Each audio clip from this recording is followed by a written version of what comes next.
welcome to Evening Words. I'm your host, Dr. James Peterson. We are live on WRD 900 AM, 96.1 FM. This is obviously May 13th, the anniversary date that marks the assault on the MOVE organization and the ongoing impact of state violence, culminating in the 1985 bombing that killed 11 people and destroyed a West Philadelphia neighborhood.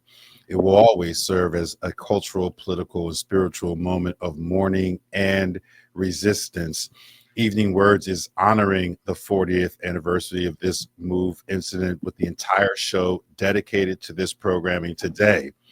Brother Shomari is co-hosting today's show and has been live on site with exclusive coverage of MOVE Day of Remembrance, honoring the lives lost at 6221 Osage Avenue, organized by the MOVE Activist Archive. Brother Shomari, I know you're headed into the studio, but I'm hoping you can hear me as you are en route. I hear you. Can you hear me? We don't have Brother Shomari just yet. That's okay. He'll be here soon enough. We will get some notes from Brother Shomari. Are you with us? Yeah, I think I am. Okay, yeah, yes, we can hear you now. Good, brother. I know you've been out in the rain and directly participating in the MOVE Day of Remembrance. I want to make sure that you're driving safely, brother. Are you hands free? I'm hands free so far. I hear myself echoing because I think I'm in the back. I'm still backstage, so. Okay. Well, they will bring you in, and it doesn't. I don't hear any echo or reverb on my monitor here. But Brother Shomari, I wonder if you could give us some sense of what you've been experiencing and what you've been reporting on over the course of the day. Reporting and also participating in. I was at CCP this morning. A conversation, particularly from probably a media perspective, and I'm intrigued by how much the media, the mainstream media, Klein, Temple School, and others are really wrapping their arms around. I guess that's the best way I could say it, around the narrative of this moment 40 years later. So I had a chance to participate in the panel there. Mike Africa was the keynote speaker. Dr. Crystal Strong was on the panel talking about the MOVE activist stuff that's going on. I was actually just out at Osage Avenue waiting for the setup, and I saw them setting up the stage. And then by the time I left, I saw them deconstructing the stage. It's a lot of traffic, so I'll try to get a report on the status of that, so we'll know what's going on at 5:00. But other than that, man, look, observing how the city is finally, in my opinion, trying to, for lack of a better word, embrace the narrative and determine what the city itself is going to do with this tragic event that happened in the city, and how different people are regaining their control over the narrative. So I hate using that word, but that's a lot of what I'm intrigued by, because narrative is a source of memory, and memory is political. And I think that a lot of effort to help us not remember what happened on May 13th, 1985 is finally starting to fall apart. And we're reclaiming what we choose to remember and what we want to do with what we remember. Well, I love the word narrative, Brother Shomari. I think it's essential to our people and to culture, and it is, I think, one of our strongest tools for reclaiming and restoring historical moments like this. I just want to. I'm curious as to what I'm reading beneath the surface of your comments about the city's and the media's embrace of this particular moment 40 years later. Are you suggesting, and I don't think this is any cynicism at all, but are you suggesting that we're at a moment where the city can better or come in some closer approximation to acknowledging what this moment was? Or do you think the media has evolved or advanced itself enough to come close to acknowledging this history in a way that's more respectful of the victims of this tragic moment? I think that power is in our hands. I think that's the moment we're in. And it was a moment that, we were trying to really push for 5, 6 years ago when we were doing extensive media coverage.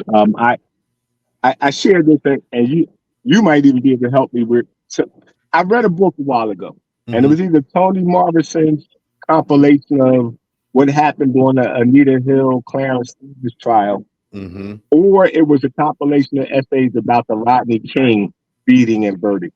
I Mm, remember reading where someone talked about during the enslavement period and the role that abolitionists played in our storytelling. And they would talk about mm, how slaves who would have scars from being brutalized and whipped and tortured would show up at these abolitionist meetings, particularly the Quaker ones. mm-hmm. And their job was to show their scars, but they That's right. couldn't tell their story That's right. because they couldn't speak in the space.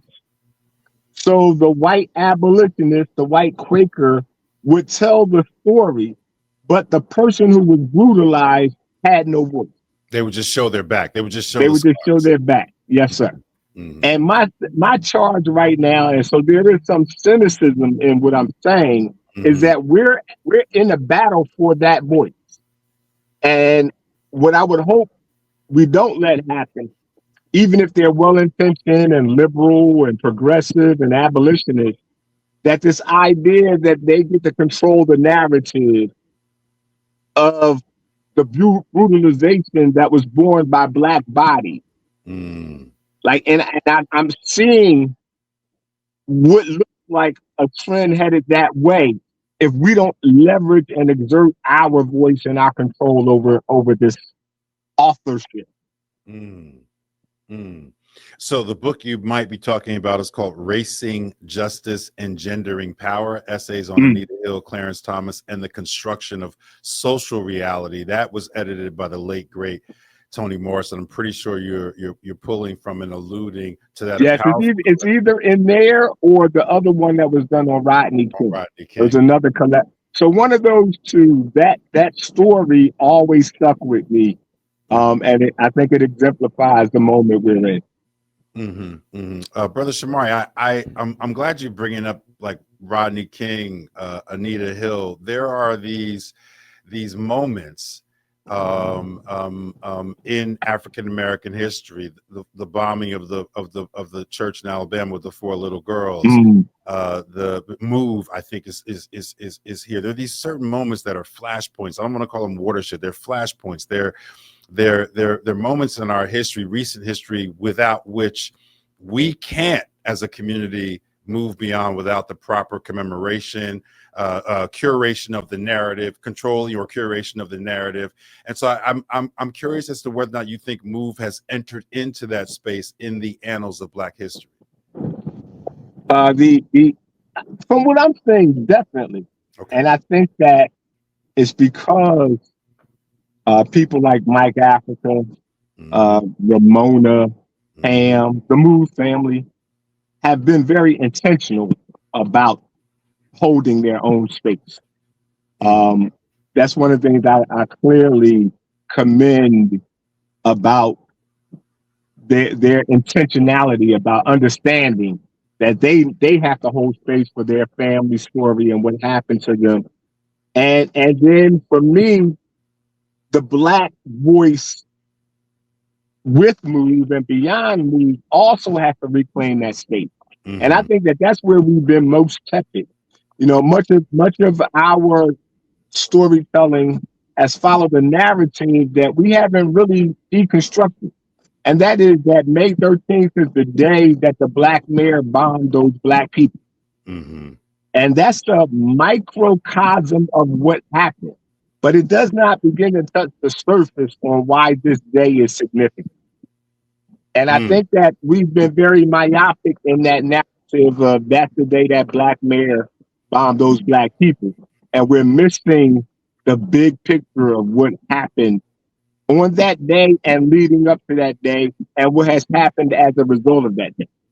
That's right. And Brother Shomari, you and I are going to have some time to dig a little bit deeper into exactly what you're talking about. But I want to welcome to the program Mr. Gabe Bryant, co-organizer and event participant of Move Day of Remembrance, honoring the lives lost at 6221 Osage Avenue. Mr. Bryant, welcome to this special edition of Evening Words, dedicated solely to the 40th commemoration of what took place on May 13th in 1985. Welcome to the program.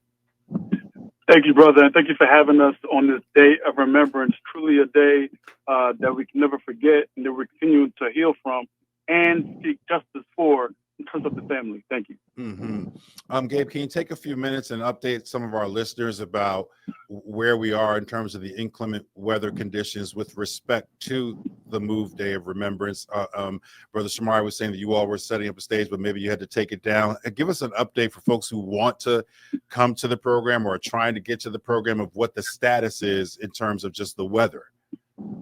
Yes, we are going to continue with today's program, rain or shine. So please dress comfortably. Please bring your umbrellas with you. Bring your ponchos, whatever you need to do to deal with today's rain.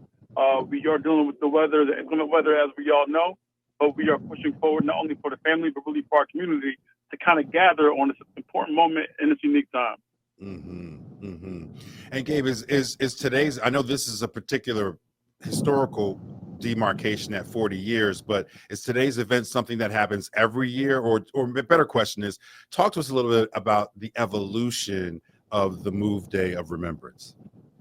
You know, one of the beautiful things that the Move Activist Archive Executive Director, Dr. Crystal Strong, outlined at an event this past weekend was that the first actual Day of Remembrance happened back in 1986. Literally 1 year rather, after the bombing. And so the reality is that folks who are in the MOVE organization, the general Black community, and the community at large has always gathered each year on May 13th to not only acknowledge, but to continue a spirit of resistance that says that on no certain terms can we ever forget this devastation, this tragedy, and ultimately those 11 lives lost.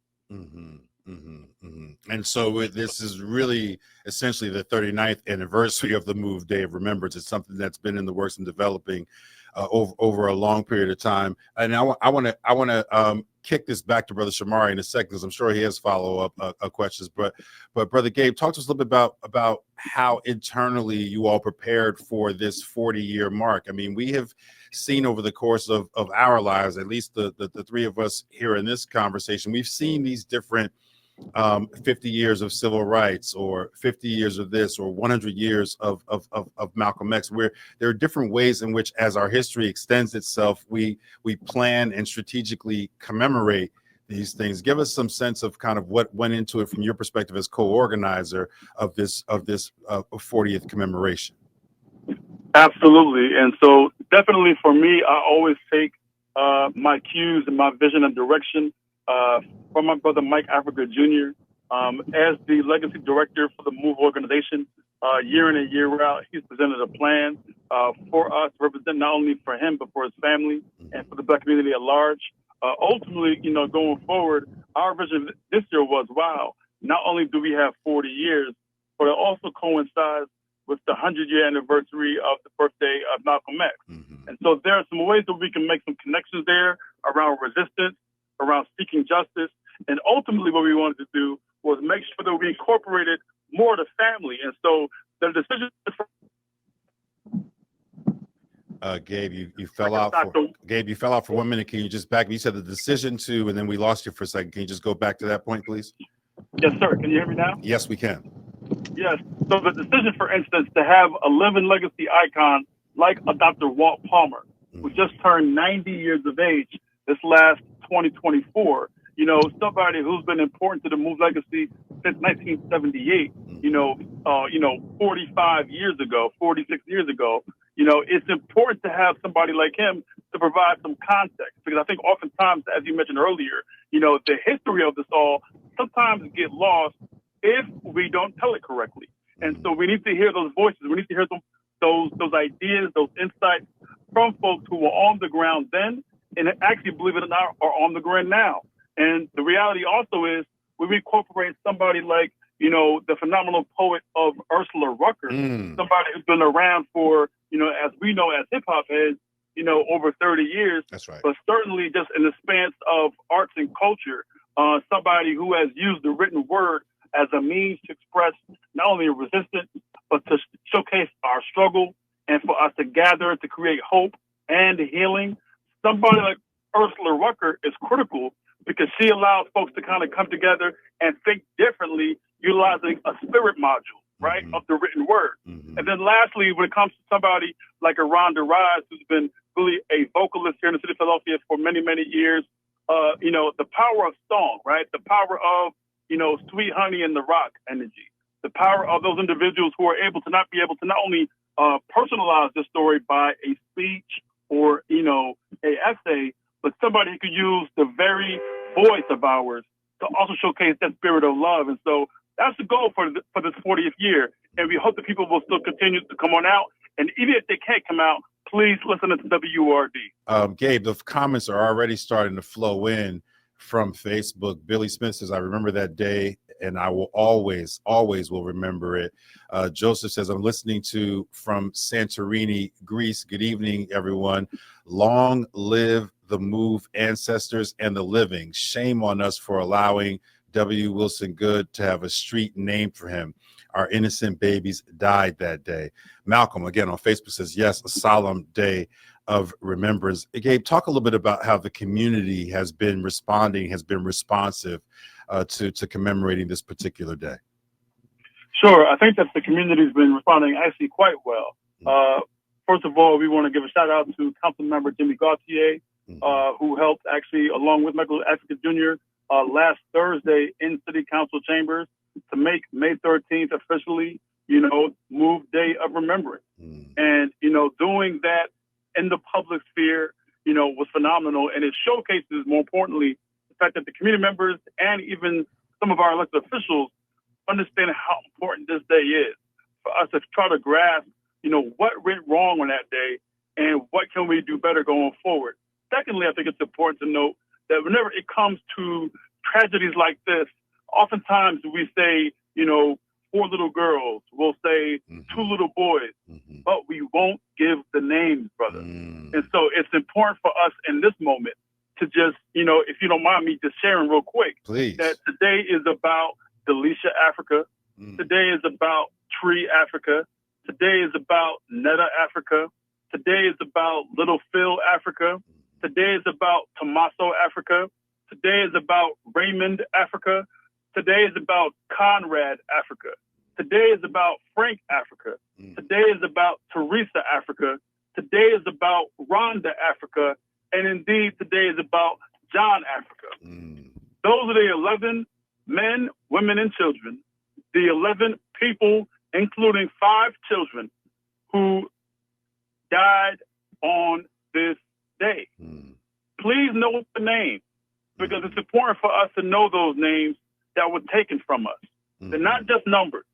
There were individuals who lived lives, who had breakfast like you and I, who put on their pants one leg at a time, like you and I. They just happened to have a political leaning and affiliation, which led to such a horrible, horrible, horrible tragedy. And the reality of it is that after 50 plus years of their work, which, by the way, does continue, we understand that their reasoning for justice actually perhaps is more profound now than it was in 1985. Brother Gabe, we are going to have Yane Indigo coming up here in a few minutes. I'm curious for folks out here who are wondering, well, how do we support MOVE today? How do we, for people who want to get active, how do we support the MOVE archiving activist piece? How do we support the MOVE Day of Remembrance for our listening audience? Absolutely. I would say immediately for folks who have access to social media, please go to the MOVE Activist Archive on Facebook and on Instagram, MOVE Activist Archive. You'll be able to tap in with Mike Africa Jr. and Dr. Crystal Strong. they'll be able to share with you specifically key tenets of their programming, including not only today's symposium that happened at Community College of Philadelphia, but more importantly, the ongoing campaign to reclaim Osage, or more importantly, specifically, to reclaim the house at 6221 Osage Avenue, and to use that house as a MOVE memorial home to tell the story and the history. Gabe. Go ahead, Brother Shomari. Go ahead. I'm just also wondering, Gabe, can you also add the work that I've heard articulated by many of the MOVE family members about the need to use this moment to also weigh in with our voices on regarding Baba Mumia Abu-Jamal?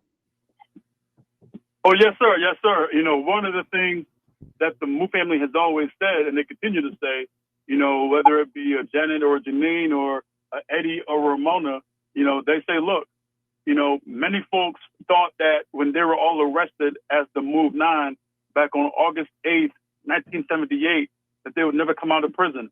But due to the work of organizers and activists for the past, 40 plus years, they were able to all come out. Those at least who were living, we say rest in peace to Merle and to Phil. Yeah. But the reality is that the other 7 did come out.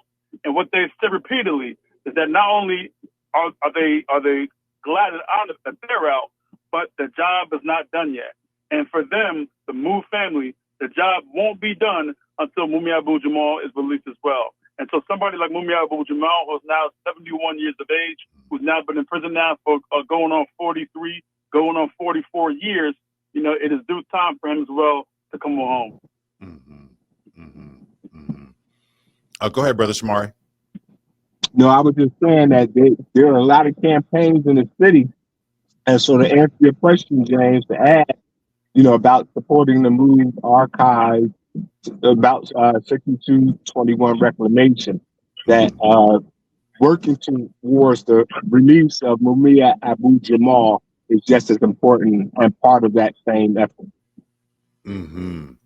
I appreciate that. We want to make sure, and Brother Gabe, we want to make sure that we're saying those names as well throughout this program. So I would hope you can deliver those names to us. I'm sure Brother Shomari has them, but again, he's in transit, to make sure that we're saying those names over the course of these several hours. And I got one more question before we let you go, Brother Gabe. Recently, yes, there was a settlement about Denisha Africa's remains. This is a big story that we've been covering here in WURD around the disrespectful way in which those remains were handled by the Penn Museum and by other museums and universities in the area. I don't need to understand the particulars of the settlement at all. I know that's private, but I'm curious as to whether or not the members of the MOVE family, how they see that. Is that some kind of resolution? Is that still ongoing and still unfolding from your perspective? What I would offer is that justice for them will be when Mumia Abu-Jamal comes home, and that when they continue to see justice here in the city of Philadelphia. Even, you're talking to folks who lost children, right, in that situation, and then 40 years later, after all the anguish, after all the cries, after all the tears, and in fact losing them while you were behind, the walls and inside the cages, the reality that I've heard, I don't want to speak for them at all because they have their own voice to share. But what I've heard is that true justice and reconciliation will happen when Mumia Abu-Jamal comes home, and that when they continue to seek the justice that they have fought for 50 years. Mr. Gabe Bryant, co-organizer and event participant of MOVE Day of Remembrance. If there's any last message or words of encouragement, inspiration you want to leave with our audience, please do so, sir. Yes, sir. First of all, thank you, and thank you, Brother Shomari, for having us on today. It's truly an honor to be with your listeners, to be with the audience. You've always supported, and that support is critical in this time where, ideas like these are being attacked and ideas like these are being marginalized. So first of all, kudos and thanks to you all. And then more importantly for the audience, I would just say this: continue to research and learn more history about what happened on that fateful day right here in West Philadelphia at Osage Avenue. You can see the documentary called Let the Fire Burn. You can read Mike Africa's book called On the Move. Those are just 2 ideas that can help you. As well, you can watch the film, still available on HBO Max called 40 Years a Prisoner. In other words, do the research, do your own study, and tap in with us and in the archive to figure out more ways to help not only the city of Philadelphia, but ultimately our country. Gabe Bryan, thank you. Co-organizer and event participant of Move Day of Remembrance, honoring the lives lost at 6221 Osage Avenue. We appreciate you coming on our special here, Move, the city's open wound 40 years later. Folks, we are going to push to a clip now that Temple University Urban Investigative Reporting and the Philadelphia Inquirer released. It's called Untangling the Tragedy. It's a podcast series that has about 3 episodes that have already been released. But right now we're going to play the trailer of that podcast series to give a little bit of background and reference to the Move bombing as a whole. Young Mighty Jordan, go ahead and cue that up. Move, Untangling the Tragedy is a production of Temple University, Klein College's Logan Center for Urban Investigative Reporting and the Philadelphia Inquirer. Row Home Productions. Move ain't gonna goddamn place. In the early 70s, a Black-led Back to Nature group found their home in West Philadelphia. They called themselves Move, and all took the last name Africa. I joined the Move organization because I found this to be the only place to have the answers to all my problems. They were like cult followers. You know what I mean? Like a cult following. Our religion is non-compromising to the conception of insane speculation. Long live John Africa! In 1985, 40 years ago this May, Philadelphia police dropped a bomb on their home. The explosion killed 11 people, 5 of them children. It ignited a blaze that burned the homes of 250 neighbors. It was the only time in U.S. history a police force dropped a bomb on its own citizens. I really believe that Move wanted the confrontation, but I don't think they knew it was going to happen like that. And he pushed all the right buttons, only to push really one wrong one. I'm Lynn Washington. This is Move, Untangling the Tragedy. I said, Lynn, you need to get out of here because there are explosives in this house and they're about to drop some kind of device on it. And I'm going home. And Lynn said, I just arrived. I can't leave now. Yep. I was right there when the bomb dropped, and I've thought about it every day since. The fact of the matter is no human beings should have been the subject of that type of assault. You might think you've heard this story, and maybe you have in bits and pieces, but it's a whole different thing when you hear the whole story. These people were mentally ill. They were deciding if fleas, mice, and rats had a right to live like human beings. You're going to have children killed, and you're going to have adults killed for no reason other than complaints of the neighbors. Move, Untangling the Tragedy. From Temple University, Klein College of Media and Communications, Logan Center for Urban Investigative Reporting, and the Philadelphia Inquirer. We were reporters, we were journalists, we had to do our jobs, but I knew the people in that house. I knew them, and there were children in that house. Coming soon to wherever you get your podcasts. Subscribe now so you don't miss an episode. Oh, it was a great neighborhood. Great neighborhood.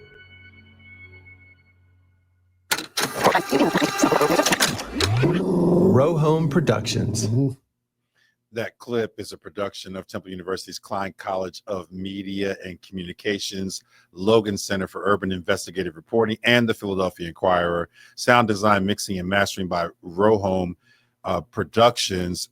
And I don't know if you folks have listened to that podcast, but it is well worth a listen. It's complicated like this moment in history is, but it is well worth the listen and the deep dive.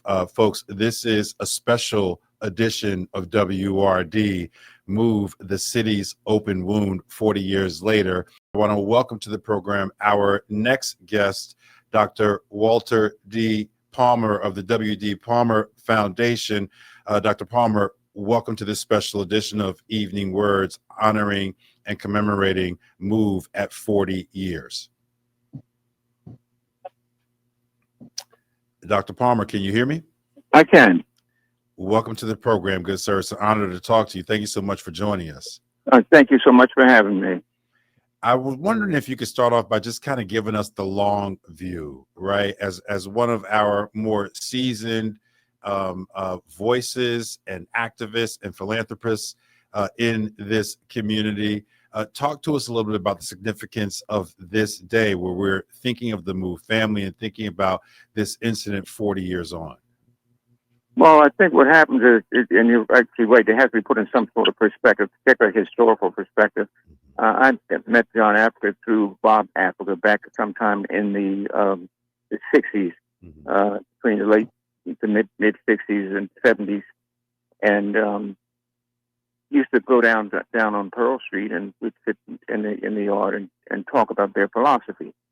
And I think that the thing that should be really noted in all this is several things. One is the fact that what happened in 85 was an outgrowth of 78. That's right. And prior to 78, as I observed the MOVE people who were bodacious and they were very, very unorthodox in terms of their trying to get a message out. And they were seen as outcasts by the community members that they lived around, as well as the police.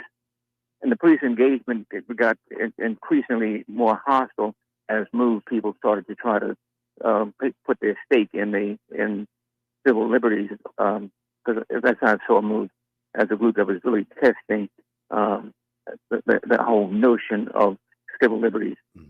And then this aggression got to the point where it became physical. And police would almost look for an opportunity to want to try to agitate the MOVE. Now, what happened? MOVE was not a part of the civil rights movement, which I was. And I was a part of the Black Power movement of the 1950s and 60s. But the point being that, as I used to tell the MOVE members, I fight for you because if your liberties are taken away from you, then others in our community go after that fight. And then I watched between the late 1960s and early 70s, the organization started to grow. But they were very selective about who was going to be in their organization. I went off to law school in 70, came back in 73, 74. And then sometime in 77, MOVE said enough's enough. And they built a platform in front of their house down on Pearl Street, 3030 Pearl, and in the Fountain area. And what they did was they brandished their guns. Now, MOVE was, when you have to think about it, there are lessons to learn from them. Whether you like them or not, whether you think of them being outcasts, doesn't matter what your thoughts are. They did something which was very bold, and that was to test the 10 Amendments of the United States Constitution. And they tested the First Amendment, freedom of speech, freedom of assembly, freedom of worship, freedom to petition the United States government. They tested the Second Amendment, that's right, the right to bear arms, and not to have police or army shelter inside a private citizen's home. They tested the Fourth Amendment, the freedom from search and seizure, and the fact that you should not be just taking people's property without some justifiable cause. The Fifth Amendment, the right to not to testify against yourself or incriminate yourself in any way. And they tested all these amendments, and none of it, and I didn't even realize, even though I was in the civil rights movement, Black Power movement, we were fighting using the same thing. But MOVE was not just enumerating what the amendments were. They were physically, actively engaged in pursuing social justice and liberty. And they did the sixth, the right to a speedy trial.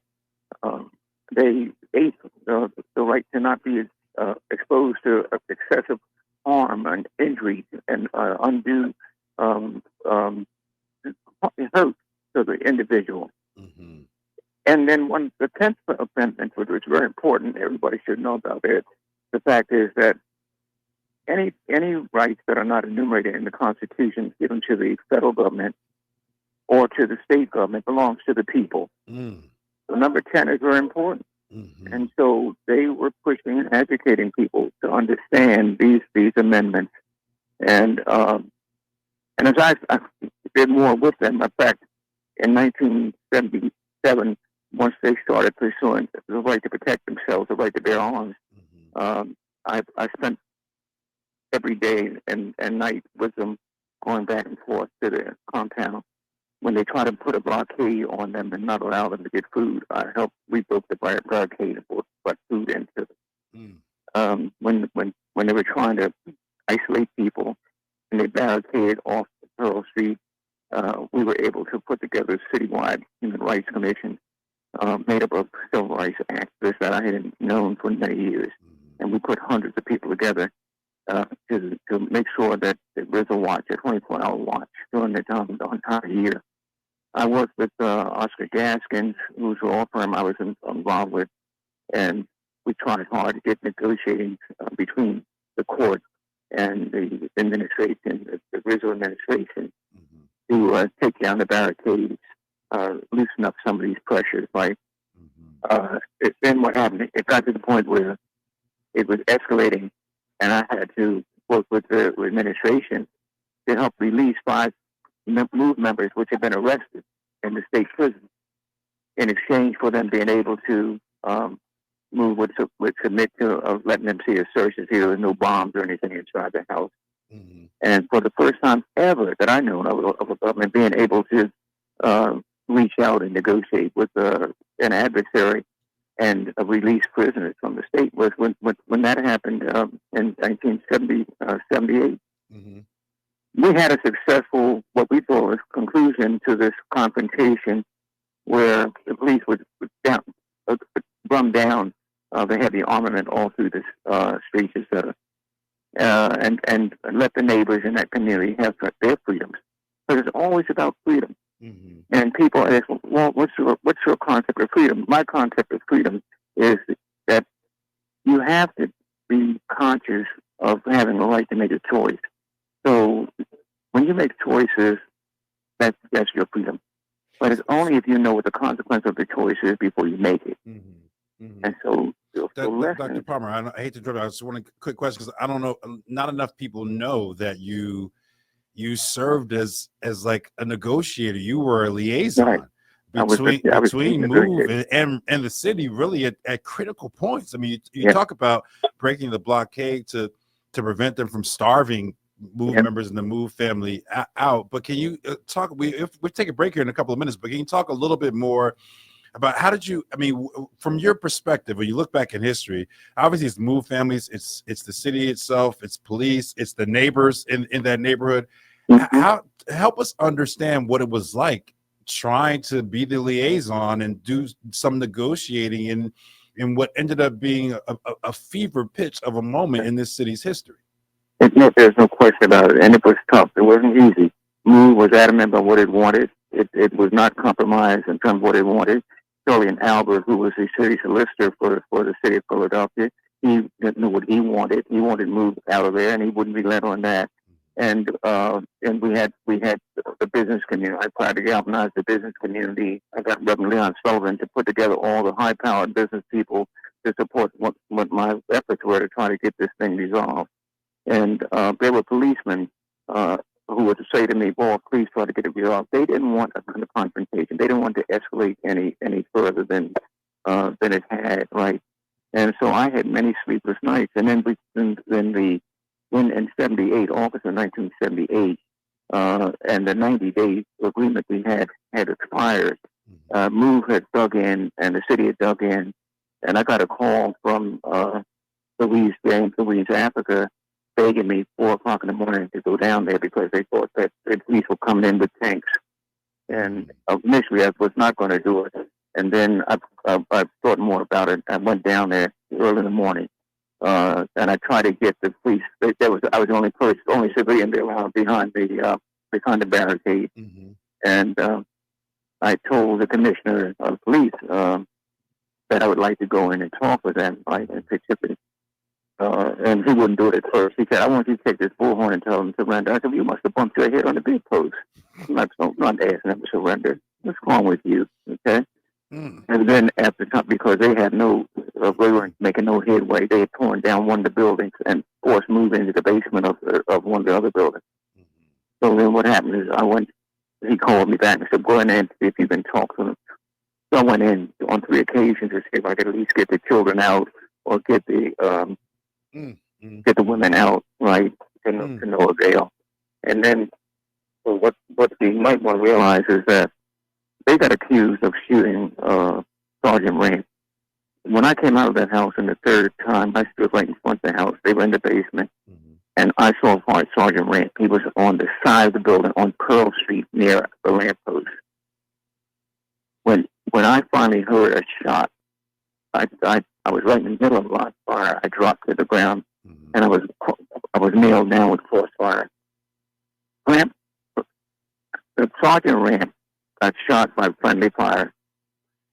That shot that I heard came from over my shoulder, which was across the street from me. So I just want to be clear with what you're saying here, Dr. Palmer, because many folks have heard different rumors, different interpretations of this story. You were on the scene there, and you are suggesting that the sergeant who lost his life on the scene was shot by friendly fire. Shot by friendly fire. I was standing in front of the building. Move was in the basement. Ramp was on Pearl Street. Their bullets could not have turned the corner. There's no way. And the shot that I heard didn't come from the move direction. The shot I heard came from behind me on the opposite side of move. But once I heard that shot, I dropped to the ground because I knew all hell would break loose. And I was pinned down because move started shooting back once the police opened up fire on them. When the police heard that first gunshot, they reacted by shooting down into the basement. And then move shot back, and I got a brief moment where I was able to get up and police were calling me to get behind the car. But then when I got behind the car, bullets were flying off the wall. Now I'm going to get hit by ricochet, and I'm saying to myself, I swore to God I would not die in the street like this. But this was just turmoil. And then I ran back and forth. I saw Abdullah when he came out, and I wanted to run to him. But before I could run to him, Chucky Africa was coming out with a policeman. He had been shot in the shoulder. So I had to stop and leave Delbert to go over to Chucky. And Chucky's cursing at the cop. Cop's cursing at him. The cop puts a gun to his head and pulls back the trigger. And I grabbed his hand and asked him, "What the fuck are you trying to do?" Easy, Dr. Palmer. We are live on air, sir. I know. We are live on WURD. And I apologize. It's okay. It's okay. I know. Listen. It's a profane moment in history, Dr. Palmer, and we have to get ready to go back to cover the actual program, which is starting around 5 o'clock. But Dr. Palmer, thank you so much for calling in and sharing your first person insight. I hope that you can leave your information with my producer so that we can have you back on Evening Words to talk more about this important history when it's not the 40th commemoration and we've got a lot of different programming to do. I would love to have you on our program any day to talk about this piece and your activism and philanthropy in the city of Philadelphia. We really appreciate you calling us here today for this particular special. Folks, you're listening to Move, the City's Open Wound, honoring the 40th anniversary of the Move bombing on WURD. Lots of comments flowing in from Facebook. Malcolm says, "I remember that day in 1978. I was only 15 at the time." Phil says that apology, referencing the apology from the city, sincere or insincere, only proved they were wrong. Sing Q says, "I would like to hear from the residents of Osage Avenue's side of this debacle and their rights before, during, and after." Folks, keep the comments coming. Joseph Simmons says, "The Move children were innocent." Keep the comments coming in on Facebook, folks. We'll try to read as many of those aloud and live here during this special broadcast over the next couple hours. I can see that my next guest is in the backstage area, and so I would like to welcome to the program Yane Indigo, who is an event participant, also a musician in her own right, an activist, and a freedom builder. Yane, welcome to this special edition of Evening Words, Move, the City's Open Wound 40 years later. Thanks for having me. Can you hear me all right? Yes, I can hear you. I can hear you just fine. Thank you so much for for joining us here. I know we're gonna. I know you're probably getting ready. The program is going to be starting in about 20-25 minutes. There, can you talk to us a little bit about your role and how you've been participating in today's programming around MOVE in that moment in history? Sure. So, I mean, my primary role is love and support, my family, my MOVE family, love and support the community. And as it relates to this particular annual um, memorial activity event or process that we engage in, I worked with Mike and Crystal and a couple of other organizers um, to, uh, to develop this this annual memorial. We also crafted the language of um, the timeline, the story that we tell of this. Um, we talk about what happened, give people a reference for what led up to and then what happened on the day of May 13th.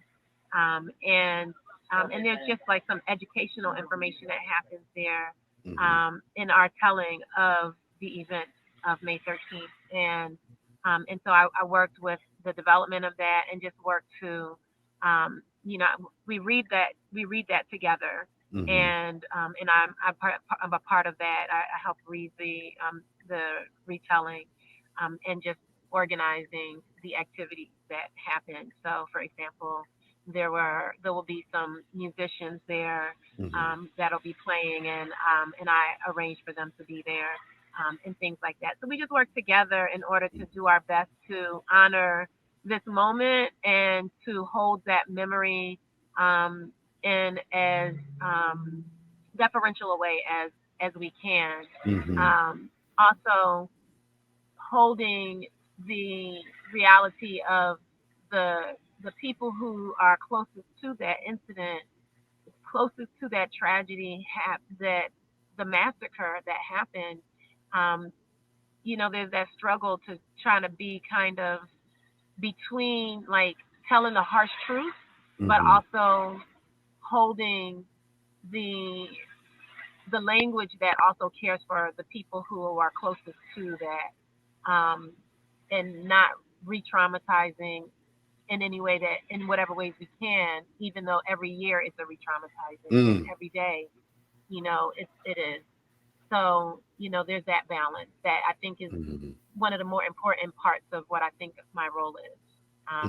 Beyond the actual logistics or things like that. It's just really the act of love and care and memory.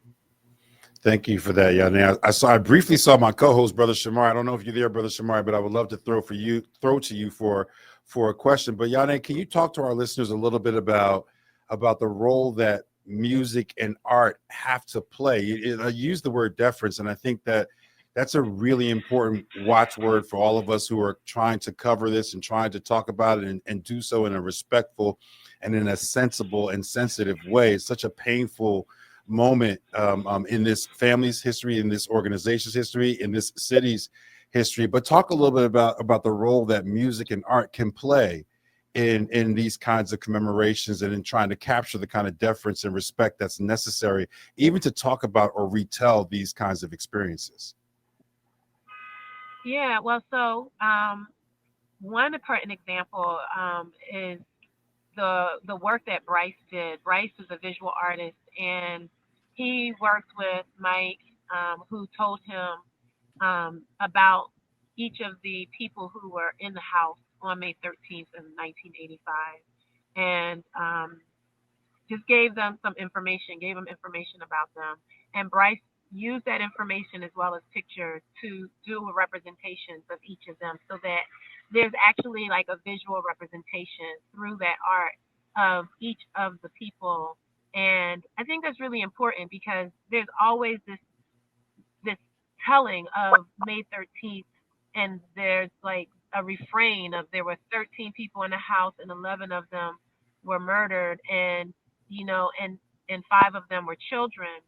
And they were all not numbers, right? They were actual people. They were people who loved and were loved and who had dreams and aspirations and, who were standing up for life and fighting for life and for life to be honored and, wanted to bring forth the world that we all deserve and were punished for that. And they deserve to be more than 13 people in a house and 11 people who, were killed and 5 of whom were children. They deserve more than that. And those images, they help to make it more real for people and take it out of just like a story and help it to become more of a part of our reality. You can look at those pictures and you can actually connect with those individuals and you can see the faces of those children. So, I think that the art is really important in that regard, and the music does the same. Well, it does its own variation of like really kind of helping us to get vibrationally in the same space of that reverence and memory and connection with each other through the hearing of this music that is intentionally being played specifically in this moment in relation to this memory and with this memory at its heart. So, I think those are just 2 examples of the ways that art, but even the writing and the retelling is a form of art that keeps things alive that deserve to live forever.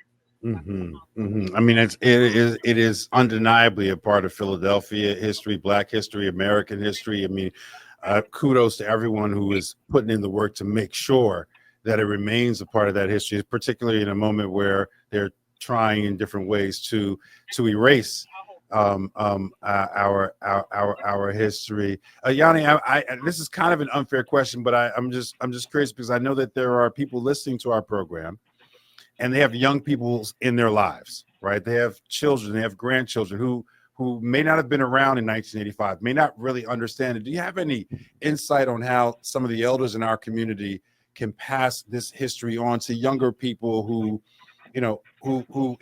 may not have the, intellectual maturity to process, something as deep as this particular history?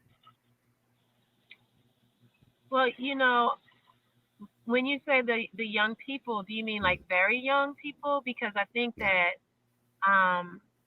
like my niece came to me when she was maybe in her 20s, and she said to me, "Mama, sis, did you know that the city of Philadelphia dropped a bomb on residents of the city of Philadelphia?" And there was like the reality of this and how harsh it was, but also she was very much struck by the fact that she didn't know this. And she grew up in the city of Philadelphia. And I think that it's important for people to actually know this history for, a large portion of their lives. And I mean, Mike was, I think, 6 when this happened.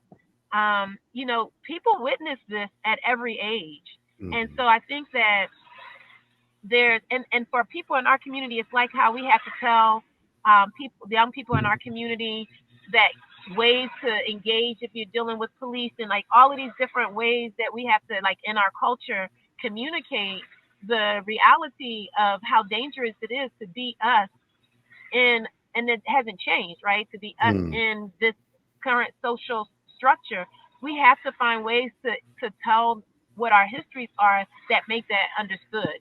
That the city officials escorted the children back into the house knowing they were going to drop that bomb. They were, Tommaso was 9 years old. So there's no, like, I don't know, protecting our kids from the truth is dangerous.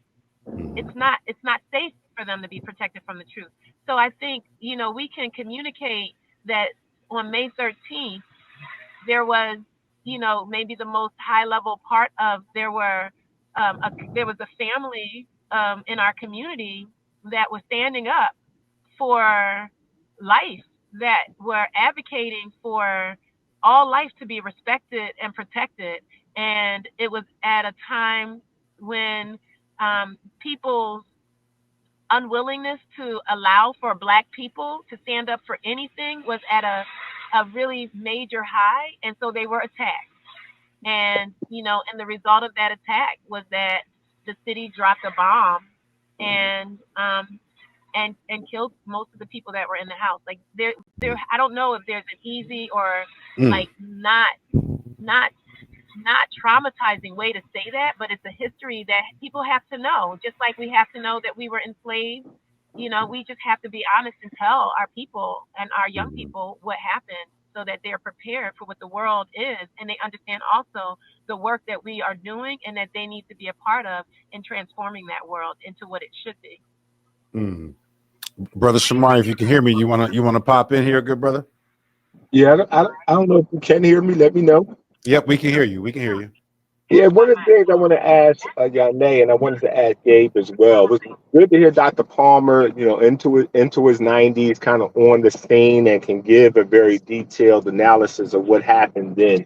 But one of the things I don't think we appreciate, and I want to get your viewpoint on, is for me, and I tease Gabe about this all the time. Like, when I came back to Philly and I first met Gabe, he was on the front line with a brother named TJ.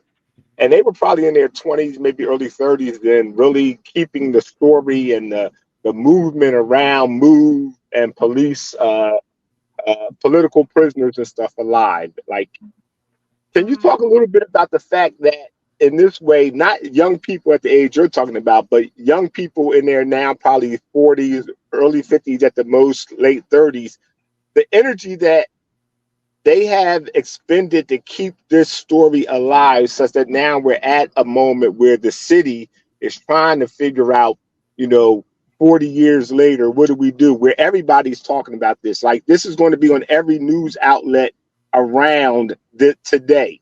It wasn't always like that.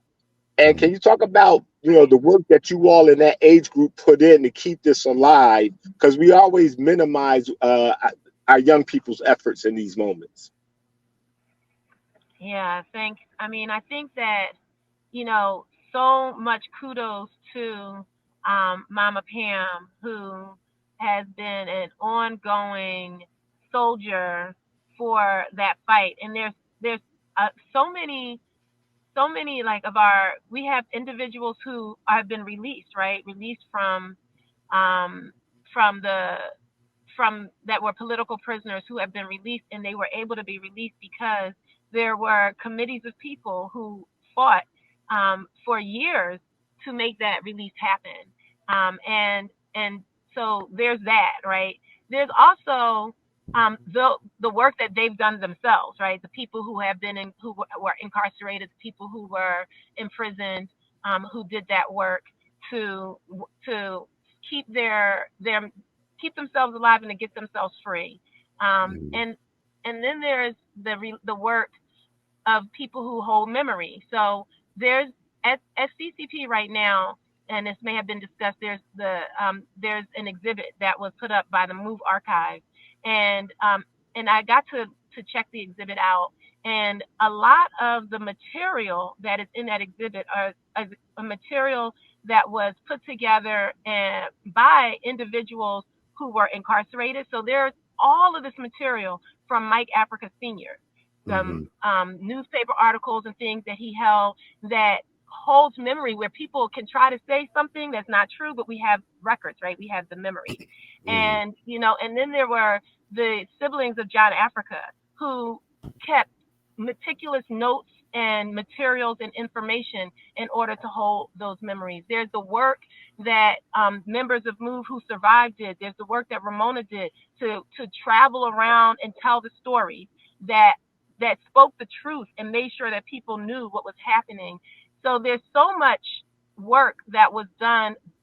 First, I just really think it's important to recognize by the people who are being fought for and who are being we're standing up for, that they did themselves and advocating for themselves, as well as the people who could see that, hear that, be inspired by that, who also supported that work. And that work it looks like a range. It looks a range of ways. So it looks like this things like these anniversary retellings, and it looks like when we found out about the city of Philadelphia and what they did is relates to stealing the remains of of the children. The community came together and stood up and held demanded accountability of University of Pennsylvania and Princeton and the city of Philadelphia for stealing the remains and using those remains as teaching tools, and continuing to be violent against these young people after the initial act of violence in the massacre on May 13th. The whole community, so many members of the community came out. We've got pictures of hundreds of people who were demanding accountability. So I think that it shows up in a range of ways, and it shows up through a continuous connection and through love for what members of MOVE stood for love for what our revolutionary stands for, love for the vision that guides us toward the vision for a world that's just and joyful, that guides the work of revolutionaries and guides us to those revolutionaries. Mm-hmm. And I hope that I'm doing a good job of answering your question. That was fantastic. Indigo, we got to go to break. Thank you so much for taking time out of your busy schedule today. Okay. Well, I just want to mention, if I could, that there were kids from a school that from Jubilee that actually advocated for the marker to be in place at Osage and shout out to Jubilee School. Yes, and so that's just another example of young people who knew the story and knew that it was at the very least that this marker should be in place. So I don't want to miss the opportunity to give them a shout out. And those students are in college now. I'm here with Mama Pam right now, and so she's making sure that we don't miss that information and get all the right information out, because we want to advocate for and we want to recognize the work that our young people are doing. Thank you, and salute to Mama Pam. We got to go too. It's 5:23. Yes. The bomb dropped at 5:27 p.m. And so it's time for us to go and start the program. But thank you so much for your interest and for advocating and making sure that we are able to keep making sure that everybody knows how to support the work and be inspired and just knows what's happening. Thank you so much. Thank you so much, Yane. We appreciate your time. That's Yane Indigo, event participant, musician, activist, and freedom builder, sitting right next to Mama Pam Africa. They're getting ready to go to that program that we're going to try to cover as much as possible. Now we know we've been talking with organizers of this event and participants in this event over the course of the first half of our program today, which is dedicated to this. And right now we want to take that live feed from MOVE Day of Remembrance, honoring the lives lost at 6221 Osage Avenue, organized by the MOVE activists. They tested speedy trial. They tested all of the 10 amendments, and you have to understand what they are and fight for them, to fight again. In 78, it finally, after a year of trying hard to get the city to back off and move from the barricade they put around and from the armament that they put out there, we got what we thought was an agreement to settle it. But what happened is the hype got in, more and more discussion about what the city was going to do to move if MOVE didn't move out of Pearl Street. That led to the shootout of 78. 85 is characterized by 85 as a bombing, but it led up. It was not just something out of the sky. There was a purpose. It was the wrong jailing of people in the 78 shootout. I was there. I went inside the house several times to try to get some of the children out or try to get the women out. When the third time I went into the house and came back out, I was standing in front of the house and I heard what sounded like a shot. Supposedly the person that got hit with a shot at that point was Sergeant Ramp, a police officer. I was watching where Sergeant Ramp was standing on Pearl Street. I'm in the front. There's the house. Moves in the basement. Ramp is standing over here around the corner. No bullets could have come out of the basement and gone around the corner and hit Ramp. That's friendly fire or targeted fire. Don't know. But nobody wanted to hear the story. It didn't matter. But MOVE had its own tactics, its own strategies. We tried hard to get lawyers for representing all of them. They eventually told the lawyers, stand down, and they represent themselves. Now, that's a dangerous thing when you try to represent yourself, right? Because you're in the heat of the moment. But they did in the event. And consequently, they were served with 40-some years in prison. And the worst miscarriage of justice I'd ever seen. And I worked and stayed on the case with them and their families, trying to take their guidance all through those 40-some years. Young Mike was born, right, in the midst of all of this. And I'm so proud to recognize the fact that Mike, from the time he was born to where he is today, has tried hard to represent what he thinks is the injustice that has happened to his family for all these years. So I just want to say to you that when the shooting took place and the bombing took place, it was rogue people who did it. Police commissioner, fire commissioner, all the mayor, all the folks involved in this was wrong. So what we did, we worked on trying to get a commission together to try to give some socials, at least some commentary in terms of what had happened. And unfortunately, what happened was only the second time that a bomb was dropped on an American city. In 1920, Oklahoma, Tulsa, Oklahoma, on a black community. And in 1985, here in Philadelphia, in a black community. And just understand this, that doesn't mean that only black people are targeted. People who are about injustice, color doesn't matter to them. Just remember that. And thank you for being strong. Thank you for being here. Stand tall, and God bless you.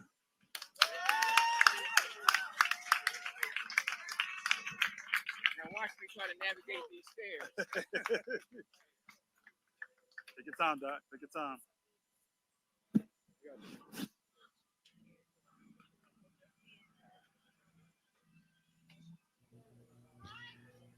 Well, first of all, we are now joined in the studio by Brother Shomari. Welcome to the program in person, good brother. For creating space for brother. It was a journey getting here, but I'm glad I made it. I'm glad you're here safely. That was Dr. Palmer who opened up the program. I don't know if we had a chance to hear all of it. Can we give it up again, y'all, please, for Dr. Walt Palmer? To the next speaker. We asked him if he could say this, but that man just turned 90 years old a few months ago. 90 years old. 90 years young. And that man still working, still organizing, still speaking on behalf of the people. Next up, we're going to actually provide, as we have been doing, a reenactment of this moment, of this pivotal moment that we know was so critical in what brought us all here today. And so we're going to have some speakers gathered today like we always do. Yane Indigo, Dr. Crystal Strong, and of course, Mike Africa Jr., y'all.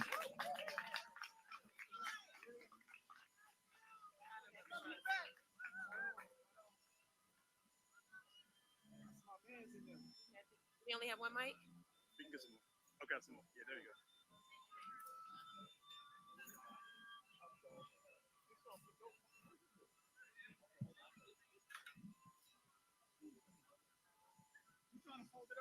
Rain or shine. Because this moment deserves our reverence. It deserves community coming together to hold the community members who were taken so violently from us on the massacre that took place 40 years ago today.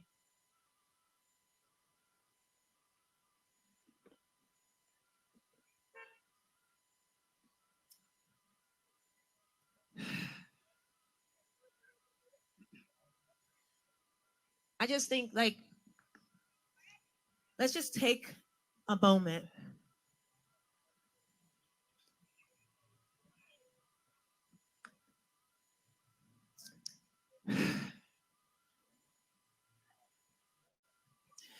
The lives of 11 people, 5 children and 6 adults, were taken at 62, 21 Osage Avenue on May 13th, 1985. As we gather in this place, we must say their names. When I say their names, we will take a moment of silence for each life and say Ibaye, which means rest in peace in Yoruba. Ibaye. The children whose lives should have been protected. Tree Africa, 14, Ibaye. Netta Africa, 12 years old, Ibaye. Delisha Africa, 13 years old, Ibaye. Little Phil Africa, 12 years old, Ibaye. Tommaso Africa, 9 years old, Ibaye. The adults whose lives should have been respected. Rhonda Africa, Ibaye. Teresa Africa, Ibaye. Frank Africa, Ibaye. Raymond Africa, Ibaye. Conrad Africa, Ibaye. And John Africa, Ibaye.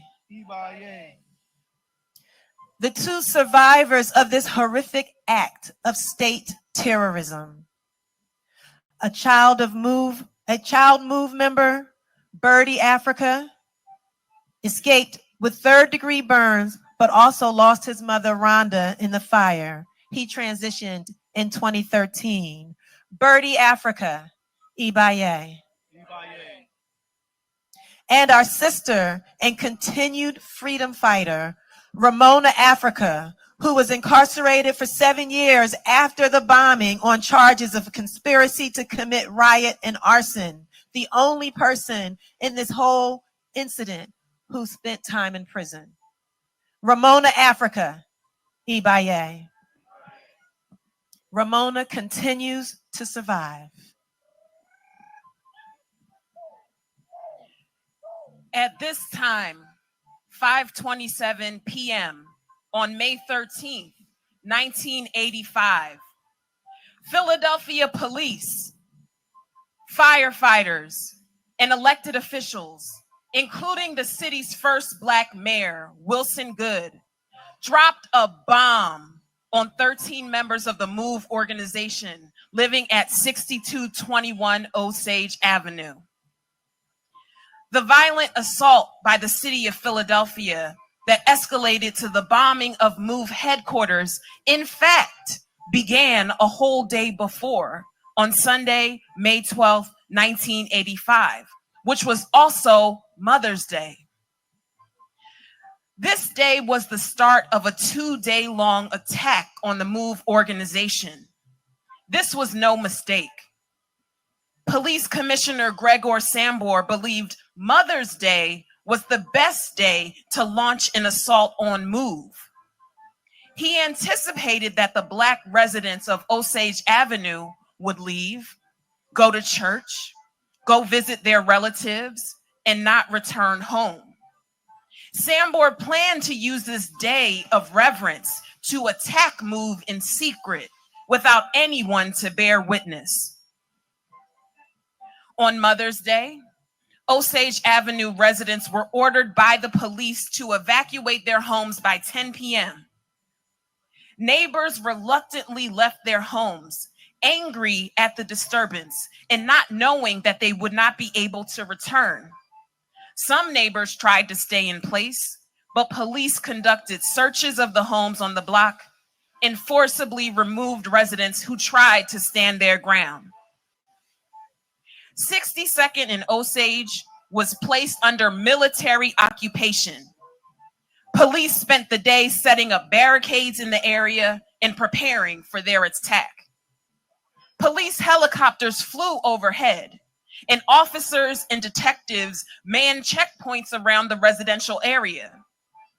During this time period, police escorted MOVE children who were not in the house on Osage Avenue back into the home in advance of the attack on the house.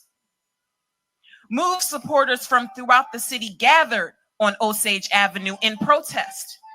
Some made futile attempts to negotiate with the police. Others gathered to protest but were arrested.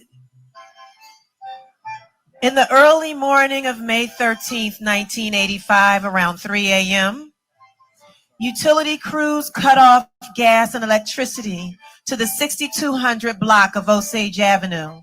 Sharpshooters and members of the bomb disposal unit began to set up on Pine Street near MOVE's home. Hundreds of police formed a diamond formation around the area, on rooftops and at the street level.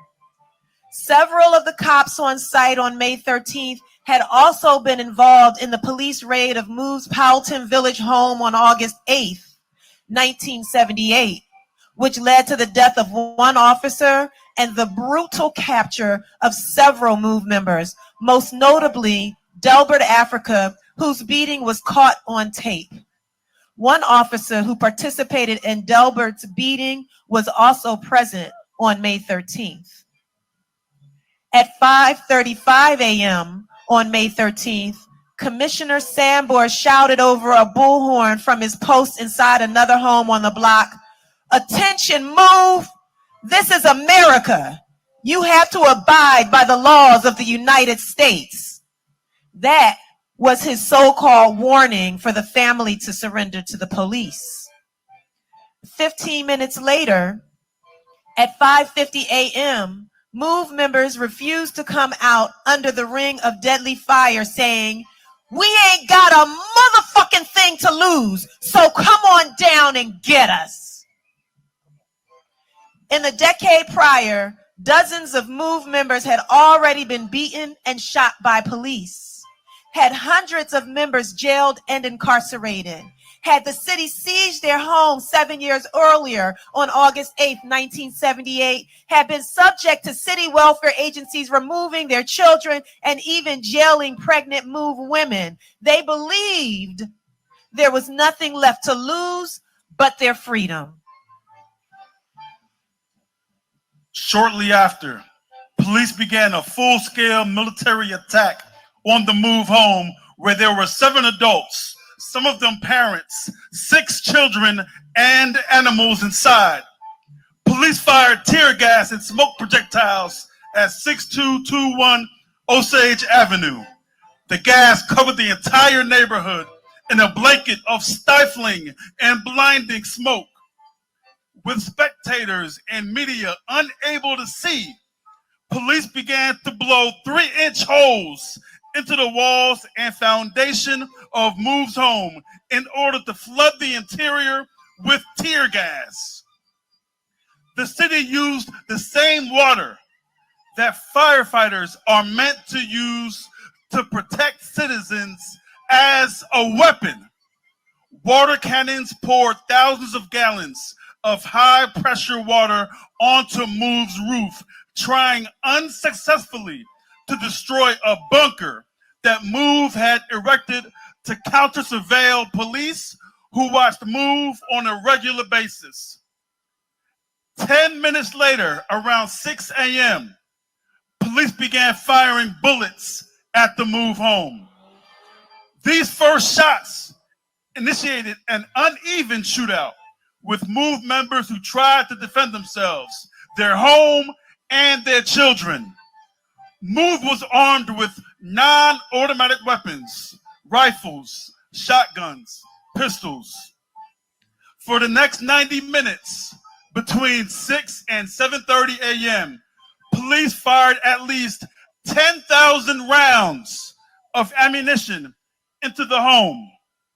During the ensuing chaos, teams of police lobbed blocks of C4 at 6221, which blew most of MOVE's front porch into the street. Concerned observers and activists, well aware that children were in the house made desperate pleas to any available person in authority to halt the madness, but their cries went unheeded. Police blew up the rest of the home and the front porch with C4. The militaristic attack continued throughout the day until the evening. With the support of the FBI, Philadelphia police were armed and equipped with tear gas, water cannons, and high-grade military weapons that were, at that time, hardly ever found in the hands of city police departments. This included M16s, a potent weapon developed for use in the Vietnam War. Other law enforcement were armed with automatic rifles with silencers, Uzis, a 50 caliber machine gun, and a 20 millimeter armor-piercing anti-tank gun. Some of the bullets were 11 inches long, longer than the average person's hand or foot. These bullets can penetrate the trunks of trees and even bricks. The federal government also provided C4 bombs to the city. At 5:27 p.m., the police dropped 4 pounds of C4 on the move house from a borrowed state police helicopter. The massive explosion, felt a mile away, failed to dislodge the bunker, but it did quickly start a fire on the roof. Still intent on destroying the bunker, the police commissioner suggested to the fire commissioner that they use the fire. The fire commissioner agreed and ordered his men to deliberately let the fire burn.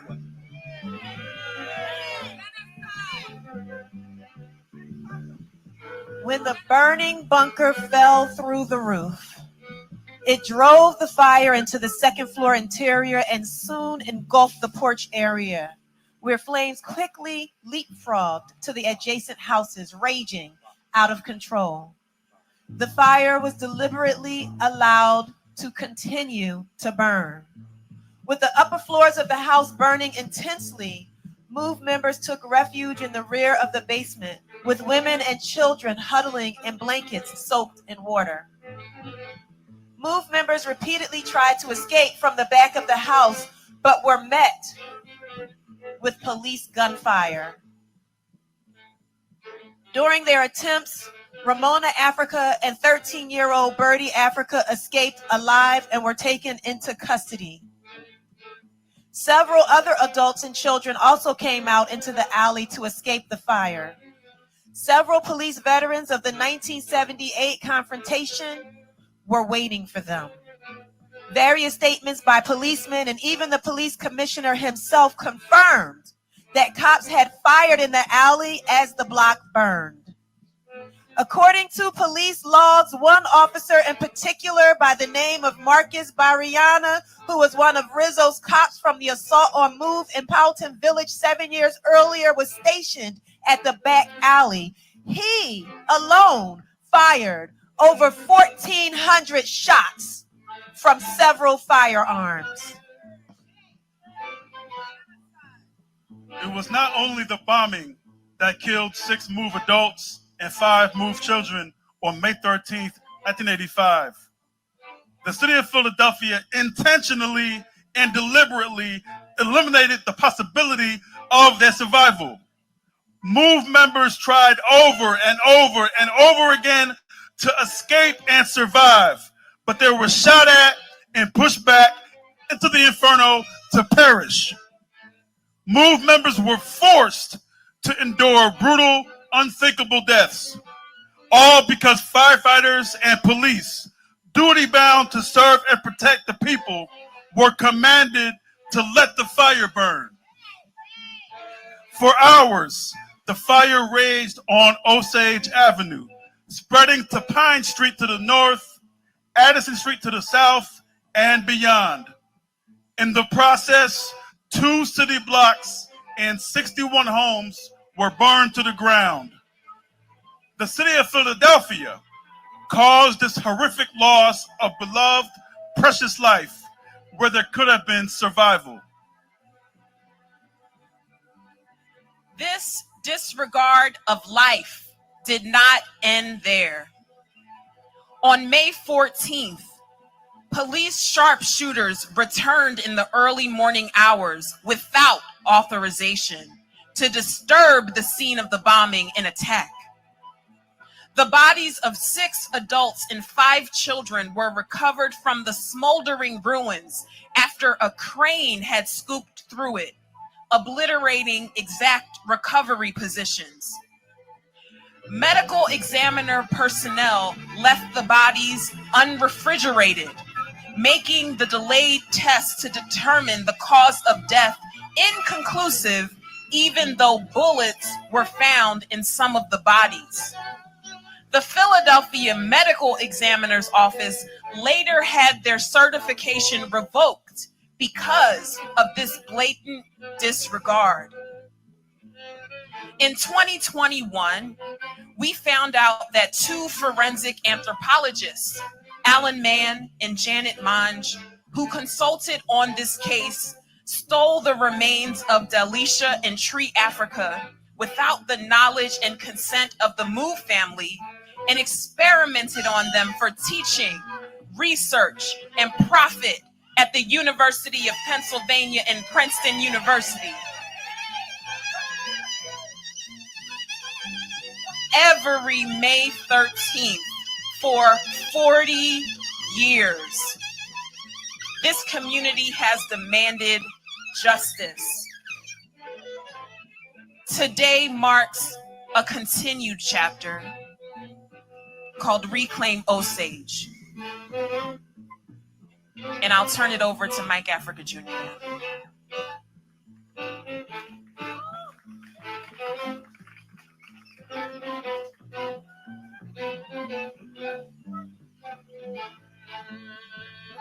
Peace, y'all. On the move. All right. First, let me say thank you to everybody that came out here. It's raining. It's a little chilly. But I appreciate seeing everybody. Reclaim Osage. That's a campaign that we're working forward toward. After the city of Philadelphia killed our family, they took our house. My great aunt Louise bought that house in 1958. And after they bombed it, tore it down, burned it up, they took it from her through eminent domain. And they occupied it for the next over 30 years with police and refused to give it back to her. The least the city of Philadelphia could do is return our home to us.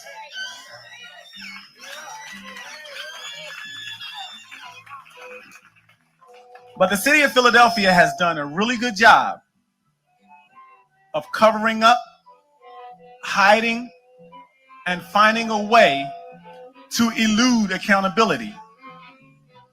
The only way that accountability will ever come in any situation dealing with this city and this system in general is for the people to demand it and fight for it until we achieve it. In many cases, we just have to do it ourselves. I'm not expecting, depending on the city to give us anything.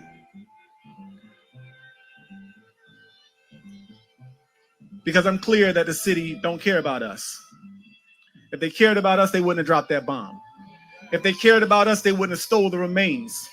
If they cared about us, they wouldn't have tried to incinerate the remains without turning them over to their families. If they cared about us, we wouldn't be standing here right now trying to get justice. The Reclaim Osage campaign is a GoFundMe and a fundraiser campaign because the city of Philadelphia took our house and gave it to a developer for $1. The developer sold it to a private resident for $300,000. That private resident got so many unsolicited visits because of his historical presence that he wanted out, and he said he'd sell it to me. But he said that he would only sell it at the market value because that's what he paid for it. So with gentrification and the market value, it was over $360,000. And with the special stipulation that they put on it, because my last name is Africa, the total price was over $400,000. We've raised over $70,000 through in-kind donations and support, but we want to raise more. So everybody, if you are willing to support the Reclaim Osage campaign, please go to the GoFundMe. It's called Reclaim Osage and donate. And we will show the city that we don't need you. We as a community have everything that we need within it, and we're not asking for the city to do anything, but we're demanding justice. And we're going to keep on pushing forward. On the move.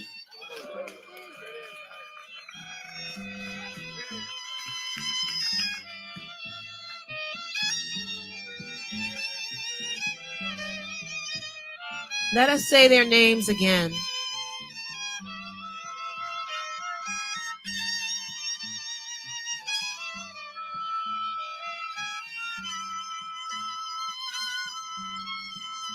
The lives of 11 people, 5 children and 6 adults were taken at 6221 Osage Avenue on May 13th, 1985, 40 years ago today.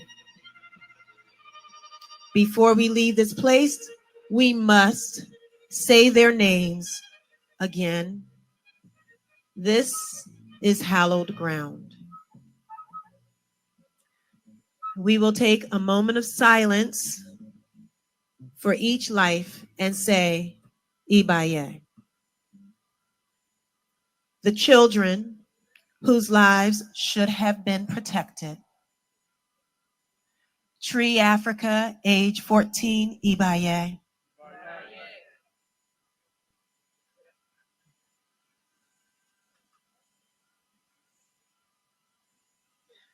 Netta Africa, age 12, Ibaye.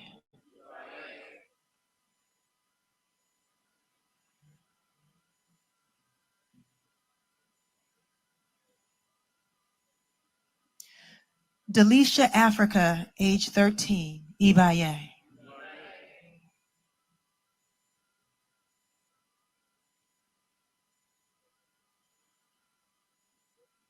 Little Phil Africa, age 12, Ibaye.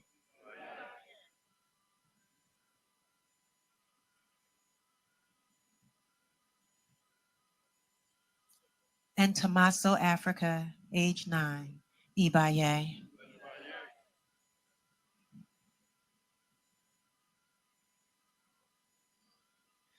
The adults whose lives should have been respected.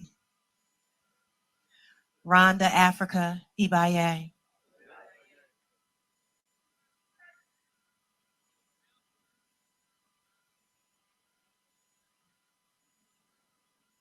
Teresa Africa, Ibaye.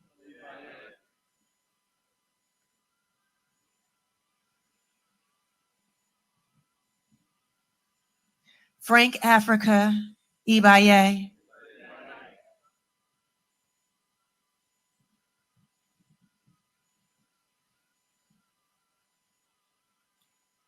Raymond Africa, Ibaye.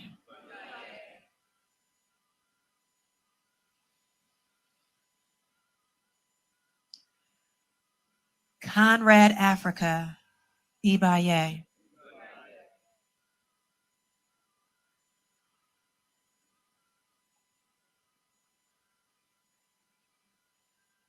John Africa Ibaye. The two survivors of this horrific act of state terrorism. Birdie Africa Ibaye.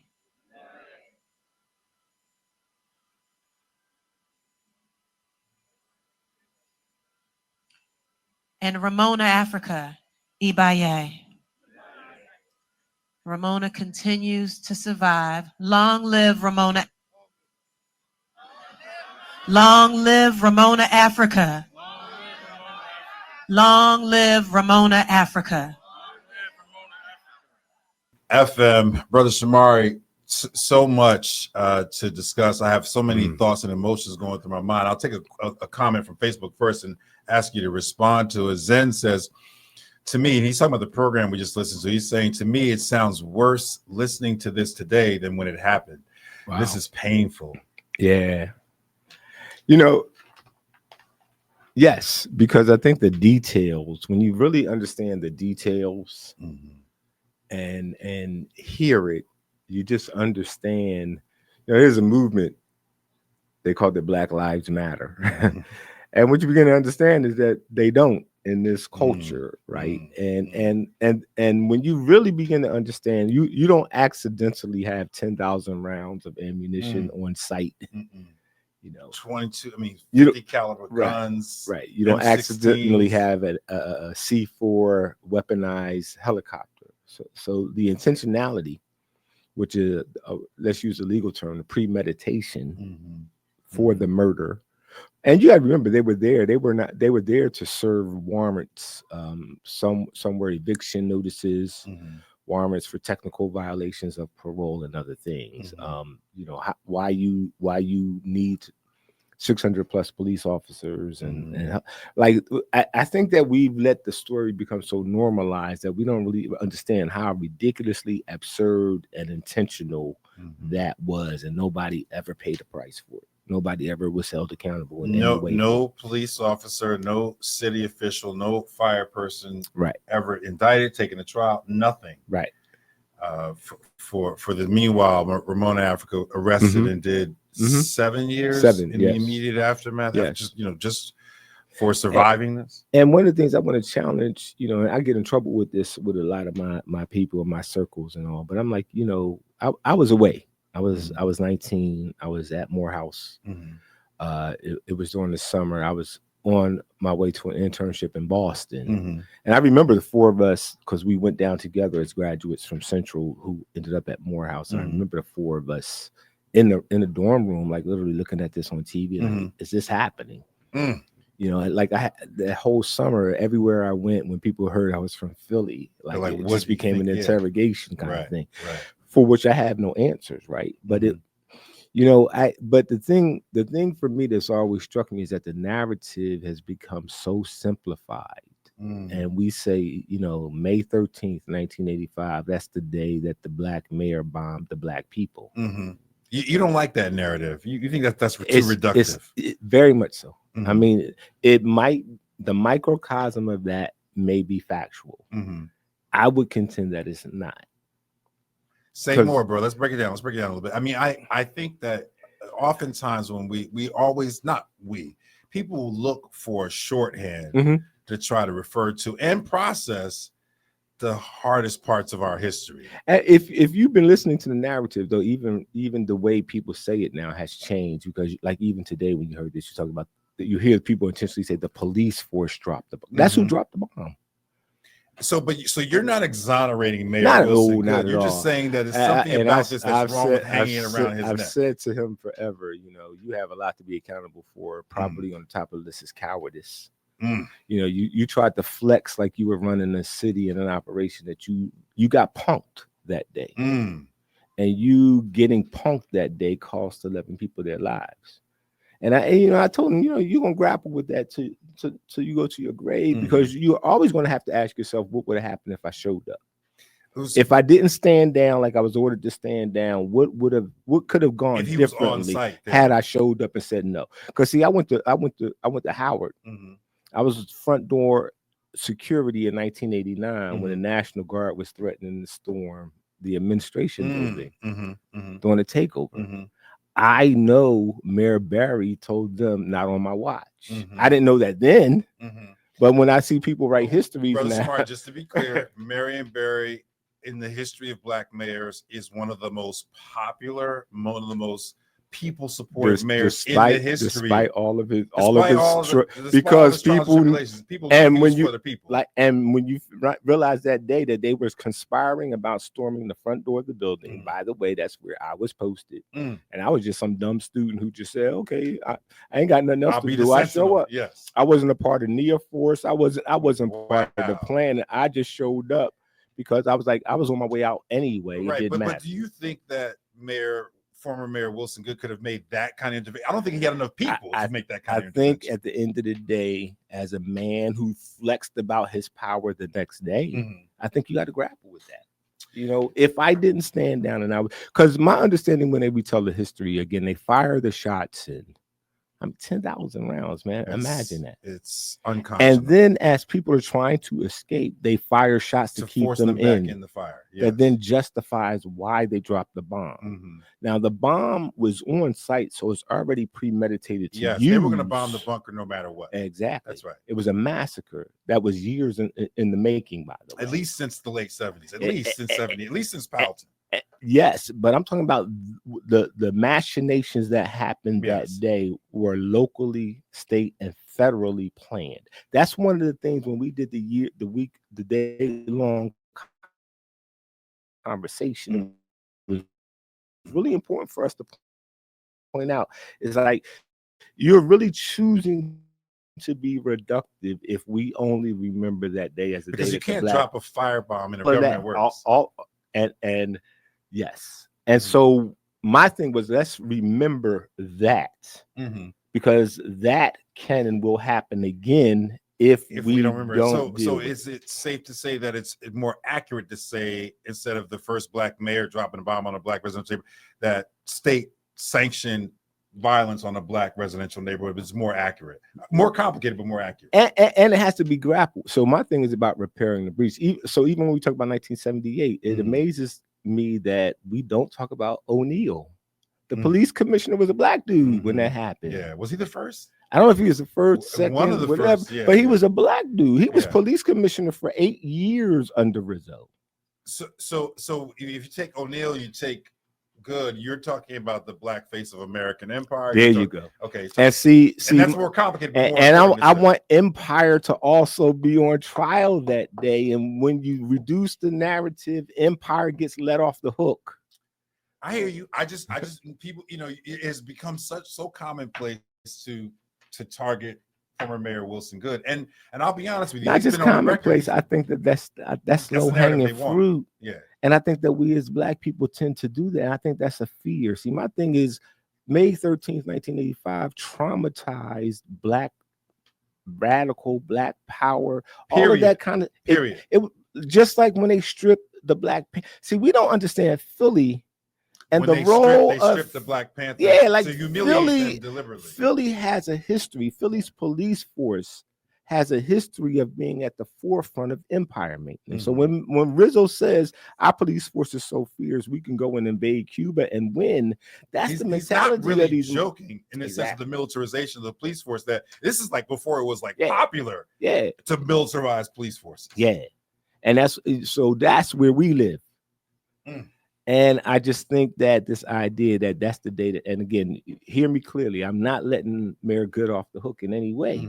He don't deserve a street sign. That's why I was part of the committee. No street sign. That's where the idea of saying their names, right? Because we used to go talk about the Move 9 and the Move 11. You would see signs that said Move 9, Move 11. I'm like, who are they? Like, we got to teach people that these were people, right? And we got to teach. We gotta say the name. That has to become important, because if we don't do that, Black people can't heal. And see, my thing is that day for us, Black people have not yet figured out how to overcome and heal. There are breaches that happen. Bro, I don't know how to overcome. I don't know either. From that day. I just know we have to figure something. You can't sweep that under the rug. So one quick question again. I know it's not about Mayor Wilson Good, but he's former Mayor Wilson Good is on record as saying that if he knew that there would be children in that house, if he knew that there would still be children in there, he would have made the intervention. He's just on the Philly on Fire documentary. He's on record again saying that. Does that make sense to you? That if he was more aware that there would be children killed? Nothing makes sense. There's no way a man. I mean, because they again, what is he saying? Because they were aware. The people on tactically were on the aware. ground were aware that there were children still in So if he was aware, does that mean he would have found the courage to then show up and preempt what they were going to do? Suggested some of his comments. But see, and that's what I'm saying. At the end of the day, he's going to grapple forever about the courage. See, that's what I'm saying. What's the woulda, coulda, shoulda been? Like if you think that you had enough power to say, okay, there are children there, let me say no, then you had enough power to say there are adults there, let me say no. Yeah, that's it, exactly. You stood down, man. You took a knee. You took a knee, and that moment. And then my thing is, if you're going to take the knee, take the knee. Confess that you got punked that day. Don't come back. When you say you got punked, you're saying that the police chief had more decision they told him to stand down. The police chief had more decision-making power in that particular moment than the mayor. And that's going to be the case in any tactical operation, which is, again, when we look at this, once that became a militarized operation, you know, your politicians don't run point on stuff. Right. Their job is to override it or not. But once you okay it, you no longer have tactical control over what happens on the ground, how many munitions get fired. You don't. Again, not letting the mayor off the hook, just giving the complexity to the actual story. I'm putting them in the middle to say, yo, and I want to put us all in the middle. Yes. Because we're letting empire off the hook when we just say that's the day that the black mayor bombed the black people. So we got to get ready to take a break. But when we come back, you know, there have been people on Facebook who've mentioned this, and every time we talk about MOVE, people try to, and again, this is part of the rope-a-dope. People want us to talk about the fact that, hey, you might not want to live next door to MOVE, right? Or you might not want them in the neighborhood. I'm going to make sure that we do talk about that piece. And folks on Facebook, we are going to read. But that's the reductive conversation. That's a fear conversation. Because my thing is, at the end of the day, all of that's true. It does not justify in any way what happened on that day. It does. And why are we as black? Why do we run to the masochistic story, the self-blame story? That's really, for me, that's what I'm invested in interrogating. I want to unpack that too, but the fact you got the first black mayor is what helps to feed that piece of it. I mean, we're talking about complicated stuff. You're listening to MOVE, the city's open wound, 40 years later, special broadcast honoring the 40th anniversary of the MOVE bombing. I'm here with the intellectually and soulfully deep Brother Shomari, perfect person to break these things down. This ain't even about intellect for me, man. It's about this Jordan hits me so deeply, intellectually and soulfully, but it just hits so deeply, man. And I don't want people to forget. And the amount of not knowing that has happened in our city. It's not just our young people who don't know. You talk to many people, they don't know what happened. I want to talk about that, but before we return to our conversation, we're going to go to another clip from the Untangling the Tragedy podcast. This is from episode 4 of this podcast, brought to you by Temple University's investigative journalism unit, as well as the Philadelphia Inquirer. Young Mighty Jordan, let's go to that clip. Maida made her way down the road to Cobbs Creek Parkway after police escorted her from the Nichols home. So I positioned myself on Cobbs Creek after that. Grateful that I've gotten out. But she's still working, still on the story. She interviews community activist Charles Burrs, who had tried to negotiate with MOVE. All we were trying to do was get them to start negotiations to resolve this thing of the peaceful means. How many times did you go back and forth? Approximately 20, 25. All afternoon, right? Oh, well, I've been going back and forth for the last 3 or 4 days. And to help, hopefully, to prevent what's about to happen. Evidently, I failed on my mission. Who talked to you? Ramona, Africa, and I spoke to Ramona, Africa, Jerry, Africa, and Teresa. What kind of response did you get from them to your? What were you saying to them, or what were they saying back to you? Well, basically, all I was telling them that they need to come up with a peaceful solution. The same thing I was telling the city. Maida thought she had finally made it to safety. But then Gunshots began to fly over Cobbs Creek Parkway. And I'm behind cars that are being shot at. So we end up basically crawling for our lives. Maida is with Inquirer reporter Mike Ruane. Can we get out of here? Can we get out of here, officer? Where you go? We just start crawling to the front. Get as low as you can.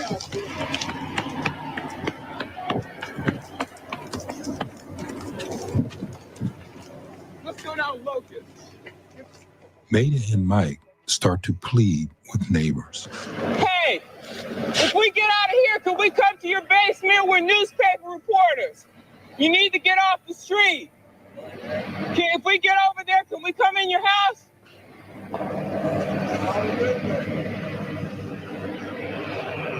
How about you folks? Can we get in there? Tell you what, you want to make a run for this guy's house? I don't know. 1, 2, 3, go!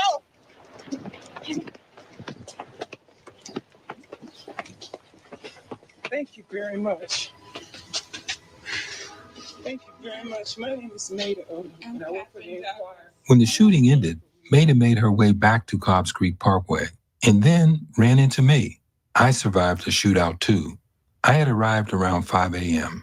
I said, Lynn, you need to get out of here because there are explosives in this house and they're about to drop some kind of device on it. And I'm going home. And Lynn said, I just arrived. I can't leave now. Yep. Maida was done, but my time had just begun.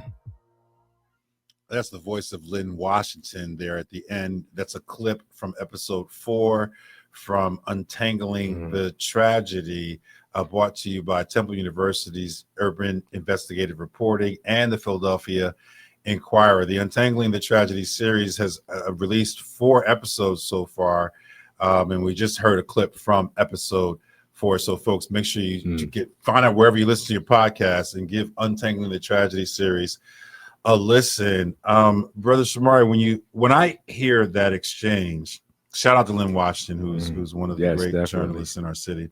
When I hear that exchange, it reminds me of Dr. Palmer's comments earlier on in this program that there were many people calling for peace, asking for calm. And when you're trying to help me understand, also just teaching us to kind of like, there's a way we have to process history that has to embrace all the complexities of it. There was a lot of Black folks calling for peace, bro. Oh yeah. And that doesn't come out too much in the ways in which we normally talk about this history. I'm gonna try not to get in trouble, but I don't want to censor myself on what I'm about to say, because I think it's at the heart of at least what pushes me about May 13th, 1985, and in the spirit of Sankofa, what precipitated it and what came after. You know, people always quote Sambor when he says, "Wake up, move, this is America."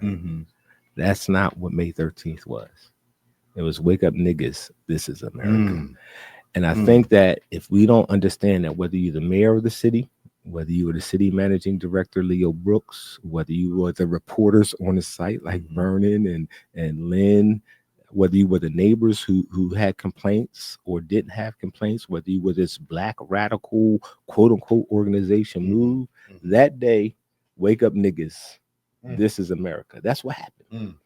And so everybody now tries to section themselves off of the Black experience and put a different lens on what was a common experience that day. And we all got the memo. That's why we still traumatized 40 years later. That's why it's still an open wound.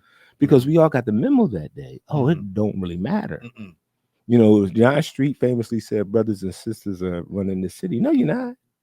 No, you're not. Just in case you forget. You're stewards of American empire. Sambor and them let you know. And again, local, state, federal, America let you know.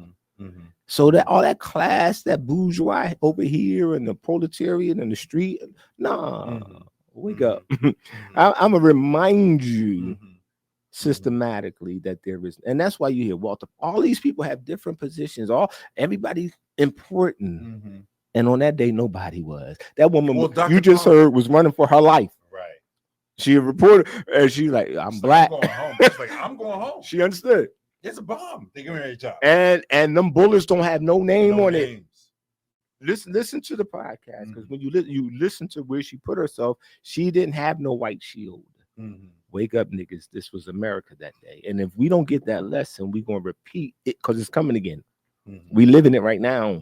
And see, some of us, like Malcolm say, can think we can hide behind being a PhD, or I'm a minister, or I'm an imam, or I'm a PhD. No, it's not going down. And if we don't gird our loins for this moment and teach our children that as well, that's coming again. Yeah, I love what Yane said about teaching the kids. Let's talk a little bit about this neighbors piece, because, and this is, I just want to be clear. This, 60 houses. See, because again, just in case you don't know, understand, that's why you let 61 houses burn, right? Because all y'all the same. It wasn't just about the move house. That could have been a contained fire. That's right.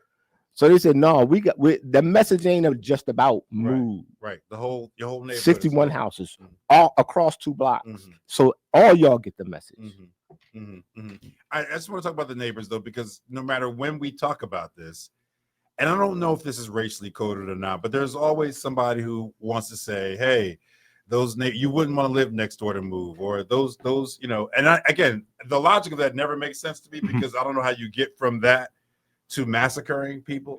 But talk a little bit about how that plays into how folks try to impose a kind of colonial, if you will, reading of that history. I mean, you know that's the othering thing. I have to other them to justify what happened to them. And that we have done that to ourselves a lot, and particularly those amongst us who are considered quote unquote radical, right? I mean, we had the narrative about the Black Panthers. We come back later and say, oh, they started the school lunch program.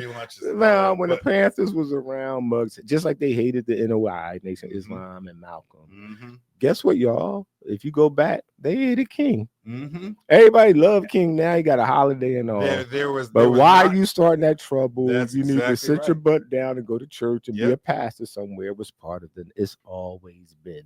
And so this is just an iteration of that. This is why I didn't like that mug. They did it to Fela when they justified bombing his compound in Nigeria. He's a smoke.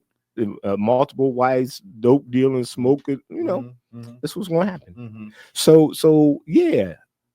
And what does that mean? Well, there's a difference between the state finding ways to demonize us and then us using those same tools to demonize ourselves. But that's the breach. What happens is we buy into it, and it's that breach that allows the opening for empire to come in and drop a bomb, right? And that's really what the thing is for me. It's like, yo, we got to repair that breach. So part of the conversations in 2018 dealing with the street sign, 2019, 2020 dealing with the 35th anniversary was, hey, y'all, let's go back and interrogate what we internally could have done differently to fortify the bonds, because they took advantage of the rupture. And that's what they're doing, right? You deal with this mass deportation thing now. You got, I'm Black American. I don't care what happens to these illegal African immigrants. The most idiotic thing I hear on the airwaves. We do idiotic really well. That's the problem. We do idiotic well. People will literally say to me, like, well, why are you talking about him bringing white South Africans? Or why do you care about South Africa? Or why, what does it matter? It's just brown people, or if it's just the Haitians. I mean, it's almost like we're talking about memory here. We got to figure out, how do you root out the amnesia? Yes. And is it amnesia? Again, it's we were talking about this today earlier. Before memory, you have interpretation, right? And before interpretation, you always bring your biases into how you interpret something, right? And then that determines allegiance or adversary. And we have a terrible habit of turning people who are our adversaries into allies based on how we remember, and sometimes our natural allies, and our allies we make adversaries. But let's talk about the interpretive piece here, because I'm all for conversations about hermeneutics, bro. I'm all for that. Right? Can we agree as a community that part of the process of getting to a holistic sense of this memory and this history has got to be about an interpretation that doesn't have the ideology attached, right? Maybe we can debate some of the ideologies but can we just have an interpretation of a history where the state massacred Black people? That's all I'm trying to get to. And then what do you do about? See, my thing is though, people are scared of that. That's what happened though. But exactly, but fear is probably the most primal, energizing emotion we have. And so once people realize that, and that fear kicks in, you have a choice to make. Most people are not wired. Are they afraid of it for taking a stance with MOVE, or are they afraid of it because they know the state could do the same thing to them? There you go. That moment undoes all of the lies we've been telling ourselves and have been told for centuries. Mm-hmm. We were coming off of the bicentennial in 76 when 78 happened. Yeah. And black people, I was here. I was a little boy. I was here in Philly, the home of. I saw. We get ready to do another one of those, Brother Shomari. We get ready to do another one of those. What's it called? The semi-sesqui. Yeah, Ashanti's the queen of how to pronounce it, because we messed that joint up. Semi-quincentennial. Sorry, semi-quincentennial. Which again, and you got a black mayor, you got a black elected officials, and yet black people ain't been invited to that table yet to figure out. No, we don't, and that's next year, by the way. It is. And you don't know yet what neighborhood's gonna get sequestered. It's not just a Sasquatch centennial.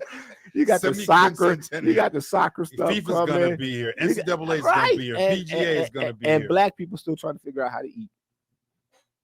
Well, I mean, I think anyone worth their salt in our city government understands that the billions of dollars just in tourism money is going to come here is an opportune time to try to figure out how do you restore some of the communities that have been. But when you sports wash though, and again, it's because we don't see ourselves as connected. Because my thing is, we got to go back and look at what they did in Qatar when they did the World Cup and the Olympics. What they worked people to death. 20 hours a day, forced migration, forced African migrants, yes, all of that stuff has already happened. And so the disappearing process that always happens when you have these big galas is happening right now. They got to disappear to unwanted.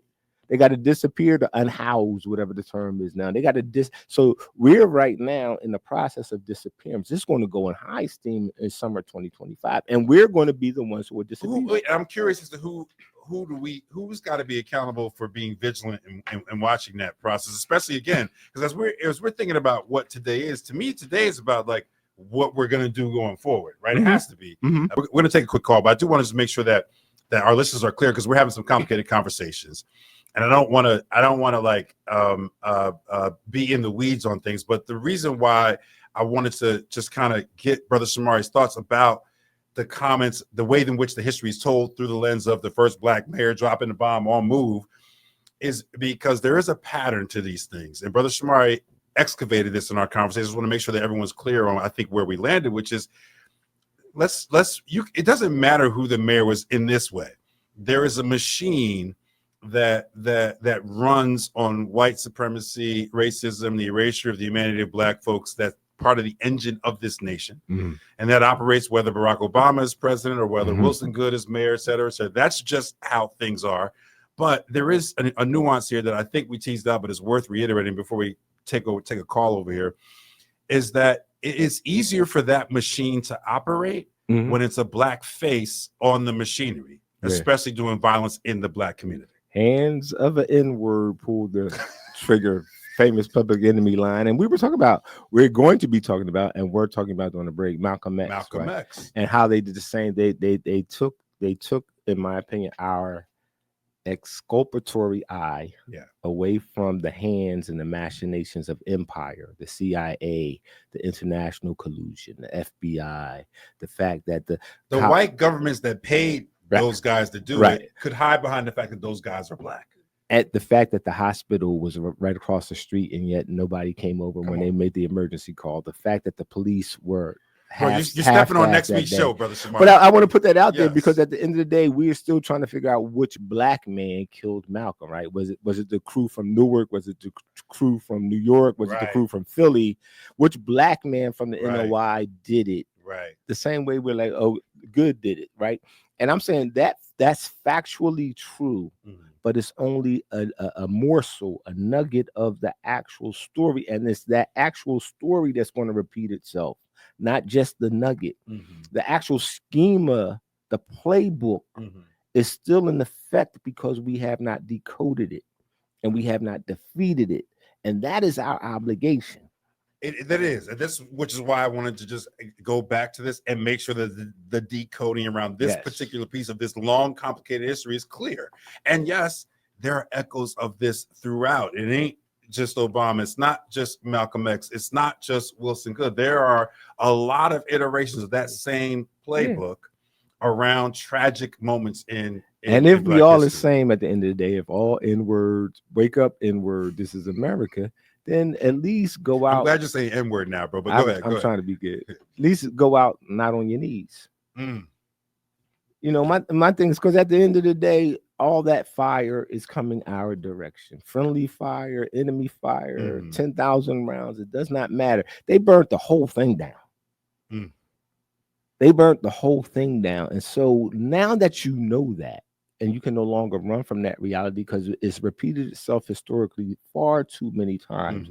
What is the obligation that we do around unity and around resistance and around mutual support that we owe each other? So one way that I think we can start to get at that obligation, I mean, obviously, you and I are obligated to make sure that our eyes are open and we're talking about it. We're bringing information to the people that, but I'm talking about in general, one way we get to that is, I think it's useful for us to understand, and this is another thing I think MOVE had in common with Malcolm X, especially post-Hajj, is that there are certain movements and certain individuals, Black Panther Party, same thing, that present like a unique threat to American empire and the American government. Dignity.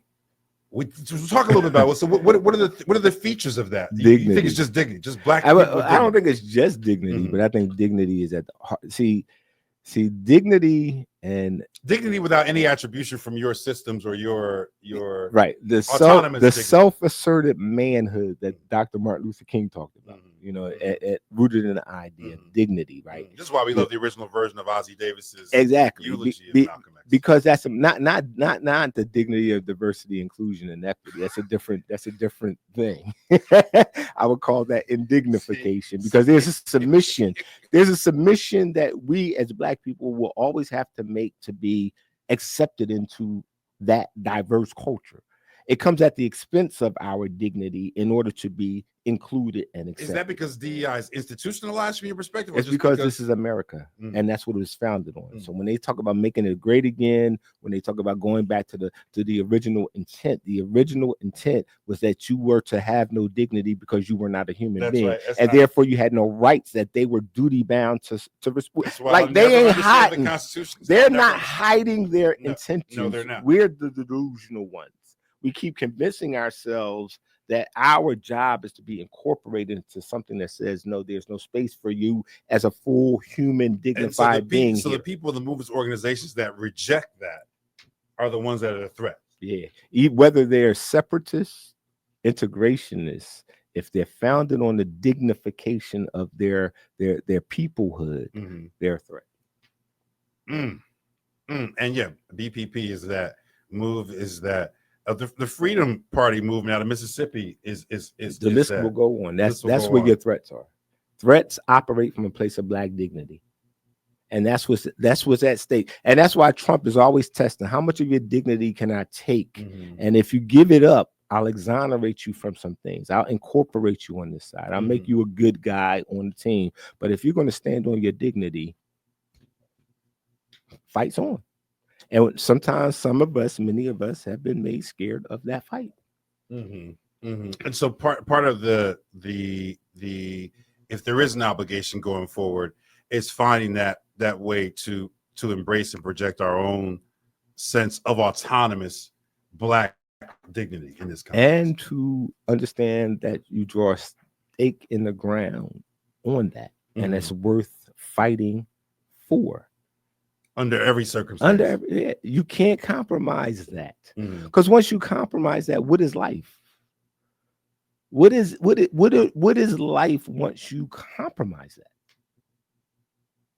I mean, that's an existential question. I'm not prepared. Well, we'll pick that up, because I think that was Malcolm's stand. That's Malcolm was unequivocal about compromising what his definition of manhood, Blackness, Africanness, womanhood meant. But the problem with that piece is, Brother Smart, there are people who think they are doing that, but maybe they're not. Yeah, because we don't have an existential, sacred definition of dignity. We think it just means to look a certain way and to project this is not about the politics of respectability. This is not about that at all. Dignity is a soul thing. It's a spirit thing. And we have been taught to compromise our soul and spirit in order to be included. And until we undo, and unfortunately, that's not even the real narrative of what we call the civil rights movement, but that's what we've been taught it means. See, my thing is, you would take a butt whooping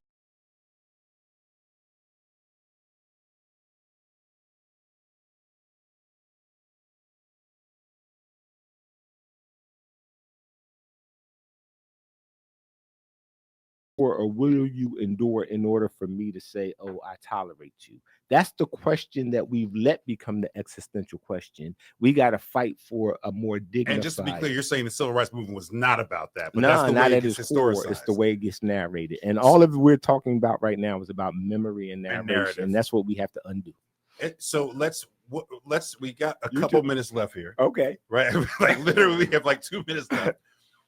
I just want to make sure that we leave the people with some ideas about how we reclaim and live in the narrative about MOVE 40 years on. Again, like I think for someone, you talk to Pam Africa, Ramona Africa, Mike Africa, like you got them on your speed dial. Like that's one thing, and you have access and can do that. Everybody is not going to be able to do that. Okay. Right?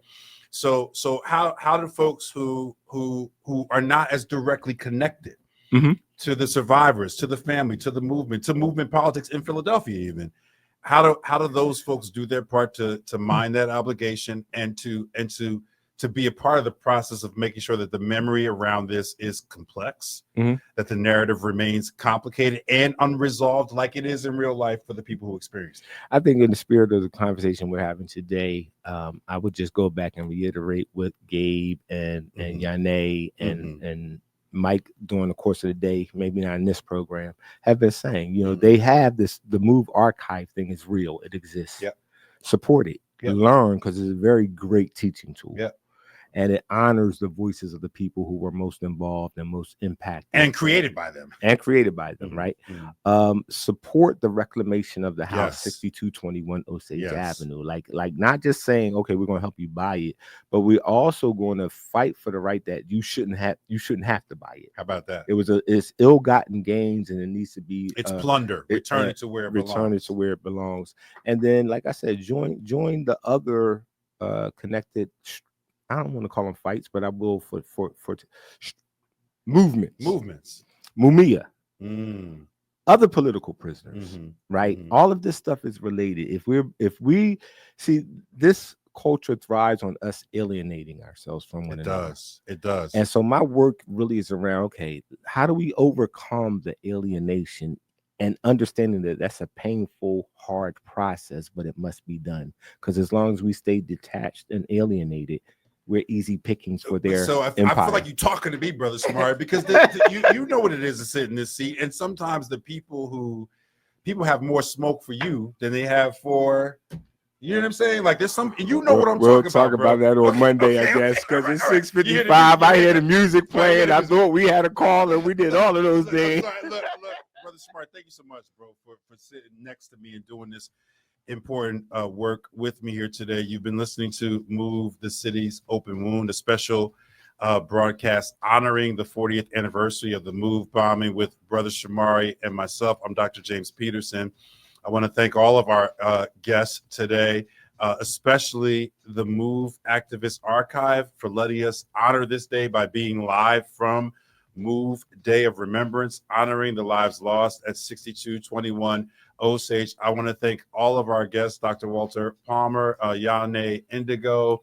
I'm sorry if I'm forgetting Gabe Bryant. Oh, yes, Gabe Bryant. Thank you, good brother. Gabe, can't wait to see you again, bro. It's been too long. But I appreciate all of our guests and all of our producers for helping us to put this program together. And Brother Shomari, thank you, good brother. Seriously, it's always good to rock out with you, bro, because we can go deep and still shout make out it to accessible. Lynn Washington and that wonderful podcast that I encourage everybody to listen to if you want some on the ground sound and commentary from what was happening on that day for real. 100%. It's called Untangling the something. Sorry, folks. There's a lot of things flowing through my head right now. Let's keep it at untangling. Just check it out wherever you check out podcasts, folks. We got to get out of here. Thank you to all the listeners. Me and the Evening Words team will all be back here tomorrow, God willing.